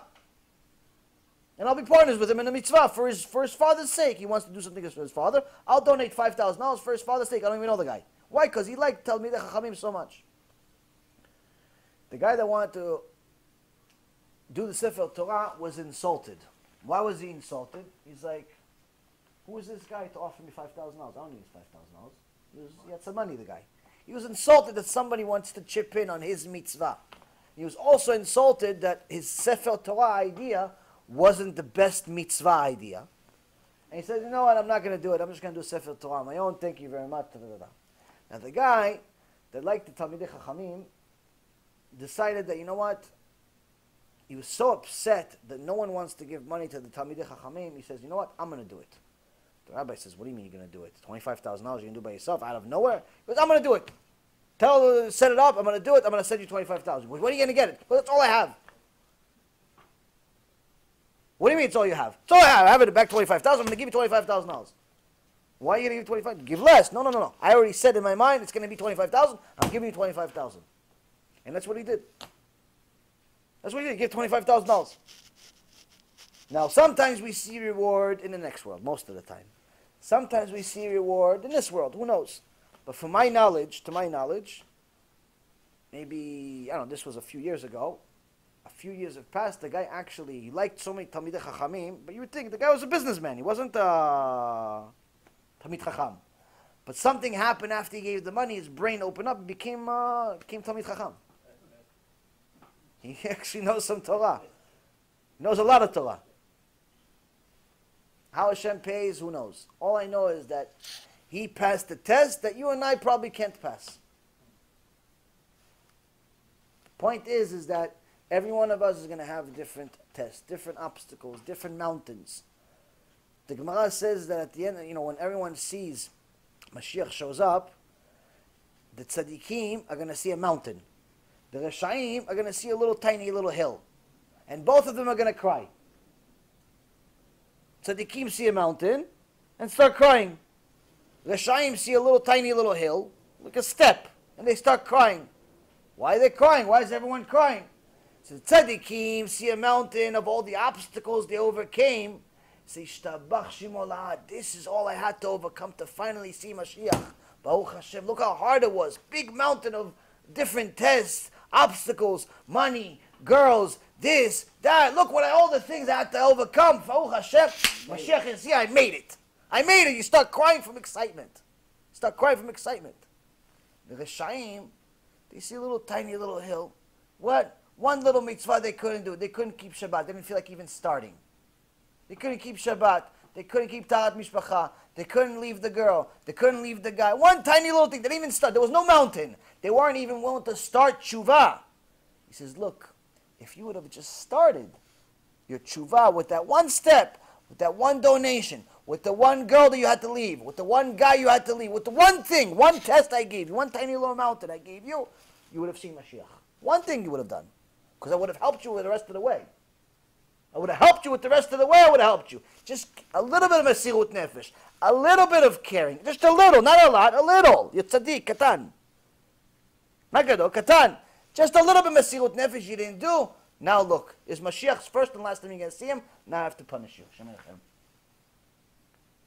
And that's why the same book, same prophet says that Hashem Yitbarach is going to use the sun to punish the Reshaim and also heal the tzaddikim. Same sun. Why? The Rasha, Hashem takes the sun out of its nartik, its shell, and burns them. The tzaddik became fire himself, meaning the sun and him, in essence, become the same thing. It heals them. Gemara Masechet Chagah says that it's someone that's a Talmid Chacham, kulo esh. He becomes fire himself. So the sun is good for him. So if you overcome the tests, if you overcome the obstacles, you become tzaddik. You don't have to be Gdol Ador, know all the Torah by heart and so on. You just need to care a little bit. A little bit of caring. You care a little more today, a little more tomorrow, a little more the next day, study a little more, and so on and so forth. Little by little, Hashem is going to take you up the big mountain. You don't jump from the bottom to the top in one shot. But you do something consistently, eventually it works. But if you're not even willing to start, if you're not willing to even overcome one test, you're not even willing to come to a shiur on a regular basis, you're not even willing to do this, you're not willing to do things that are making you uncomfortable because you're so used to the rest of your life being comfortable, what are we wasting each other's time for? Just be Hitler and that's it, forget it. At least you enjoy one world. Seriously. It doesn't make any sense. It doesn't make any sense. If you know the truth, why not go all the way? At least try. Try something. You know Hashem exists. You know Hashem runs the world. Try. It doesn't hurt. It's not that difficult. It's not that difficult. You just gotta. It's mamash. It's in your lips. It's in your heart to do. Just like Moshe Rabbeinu said. B'ezrat Hashem, we're gonna have another shiur on Tuesday night in Aventura. Different topic. Not really sure yet whether it's going to be about Hanukkah or continuation of our Pirkei Avot, because that's also Erev Chag. Erev Chag Hanukkah. So make sure to light the candles before the shiur. Also remember that Hanukkah is an extra religious holiday. It's not just about sufganiyot. It's not just about donuts. Okay? There's a special zgula for anyone that has problems with their eyes. Anyone that has problems with their eyes, there's a special zgula to look at the candles the whole time. You have to look at the candles in general. You have to look at them for a half hour. You have to look at it. You have to don't do anything. Don't do any. The whole halakha of Hanukkah is not just lighting the candles. Hashem doesn't need your candles. The whole halakha is to stop everything. Stop your TV if you have TV still. Stop your phone. Stop the computer. Stop everything. Just sit there with the family and look at the candles. Sit there with the family and look at the candles. Play with the little sevivon. Eat some donuts. But sit there by the candles. Nothing else. No, nothing else. No phone. Shut off your phone. Throw it in the ocean. Enough. For a half hour at least. For a half hour, shut off the world. No texting. Hey, Ima, look at our candles. Hey, Ima, look at... No, Ima, nothing. Whoever's there is there. Whoever's not, next year. Enjoy the half hour with the family. Enjoy the half hour with Hashem Yitbarach. Think about. Tell the kids the stories. What happened? Why do we have these candles, Abba? Why do we have these candles, Ima? What are we doing here? Is it just because Hashem likes oil? If He likes oil, why don't we do a big meduha, not just a little one? Put the whole oil, turn the whole house into fire. Like California, Hashem Yerachem. Why is He likes oil? What happens? What's the whole party about? What's the donuts? What, Hashem owns the Dunkin' Donuts? Why do we have all this? What's the point? Tell people the story, what happened. But also, again, there's a special zgula for people that have problems with their vision to look at the candles the whole time. Look at, not, obviously don't hurt yourself, but, from a distance, you look at the candles the whole time. It says that it's supposed to improve your vision. Zgula, no promises. That's what I heard from Chachamim, and this is what it's supposed to work. Aside from that, each night, don't forget, you have to light it. The key is to try to light it in a place where many people are going to see it. Today, the houses don't necessarily allow for it to happen because most of the windows have windows treatment. So, you have to remove everything from the way, or the doors are not always glass, and so you have to figure out a way where the most amount of people are going to see it. Some people even light it right outside the door. They have like something covering it so the wind doesn't blow it away, and depends. But try to have it in a place where the most amount of people, including yourself, are going to see it in order to publicize the ness, in order to publicize the miracle. But try to make a big deal out of it. For many, many years, I know for myself, my Hanukkah was like a little homeless Hanukkah. You light the Hanukkah candles. All right, see you later, finished. Mitzvah, patur. Done. I light it. 1, 2, 3, 4, 5, 8 candles, whatever it is. Thank you very much. Give me a donut. See you guys later. I'm going back to work. I'm going back to life. I'm going back to whatever it is. That's like a little homeless Hanukkah. If you understand the significance of Hanukkah, you read the Midrashim, you read all the stories, you read what really happened over there, you have to understand that Hanukkah is an ultra-religious holiday. Not just religious, ultra-religious, because the whole fight, the whole battle was about emunah. The whole battle was about the smallest, tiniest alachot. The tiniest thing where the real religious Jews were not willing to give it up. It was standing up for the truth when it hurt the most. Putting everything on the line for just basic things they could have lied about. Basic things they could have gotten away with. Basic things. Why? You have to stand up for the truth at some point. So, when you understand the significance of Hanukkah, it turns into Kodesh Kodashim. And that's the reason why Chazal made sure to put it in a place where it's at the end of all the Yamim Noaim, all the big holidays, Rosh Hashanah, Yom Kippur, Sukkot, Simchat Torah, all that, Hanukkah is considered like the last one. Why? You finish at the high. Some consider it higher than all of them. Some consider it higher than all of them. Why? Look what we fought about. Look what we fought about. So when you start thinking, you read all these different things, you learn about Hanukkah, you learn all these different things, it carries more weight. And that's what I tried explaining all the guys last night. And Baruch Hashem, a few of them really were influenced by it. I told them the reason why none of you raised your hand to say that you want to be a Talmid Chacham is because none of you actually understand the value of your Torah studies. Most of you think you're just studying, you're learning a book, you read a few lines, you remember some things, you don't remember a few things. No one cares, no one knows. Whatever, you pass your test, finished. you don't understand the value of what you're doing. You don't understand that each milah, each word you read in the Torah is multiple mitzvot. It creates worlds. It does a lot of things that you can't see. You don't understand the significance of you learning Torah. You don't understand. As a Jew learning Torah, you have no idea the power that's brought to this world from you reading just one basic pasuk. This is why our tefillah, many parts of the tefillah come from the Torah. Why? To obligate us to learn something, to say the tefillot that in essence give the world a reason to exist. It gives the world life. Now, if I took a piece of little rock and I threw it to you guys, most likely no one will grab it. Most likely just let it drop and see what happens. Why? It's a rock. If I took a little rock, I just threw it on the table or at the end of it, no one would really care. It's like, why is this guy throwing rocks in the house, not his house? Now, before I threw the rock, I told you, hey guys, I just found this, and it said it came with a receipt, $100 million. It's a, I don't know, 100-carat D-flawless diamond. It's worth $100 million.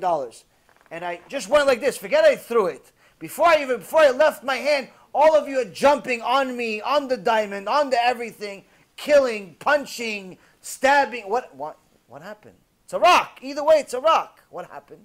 Now you know the value. Now you know the value. Either way, it was a rock, but now you know the value. That's what the Talmidim didn't know. They were studying Torah, they just didn't know the value.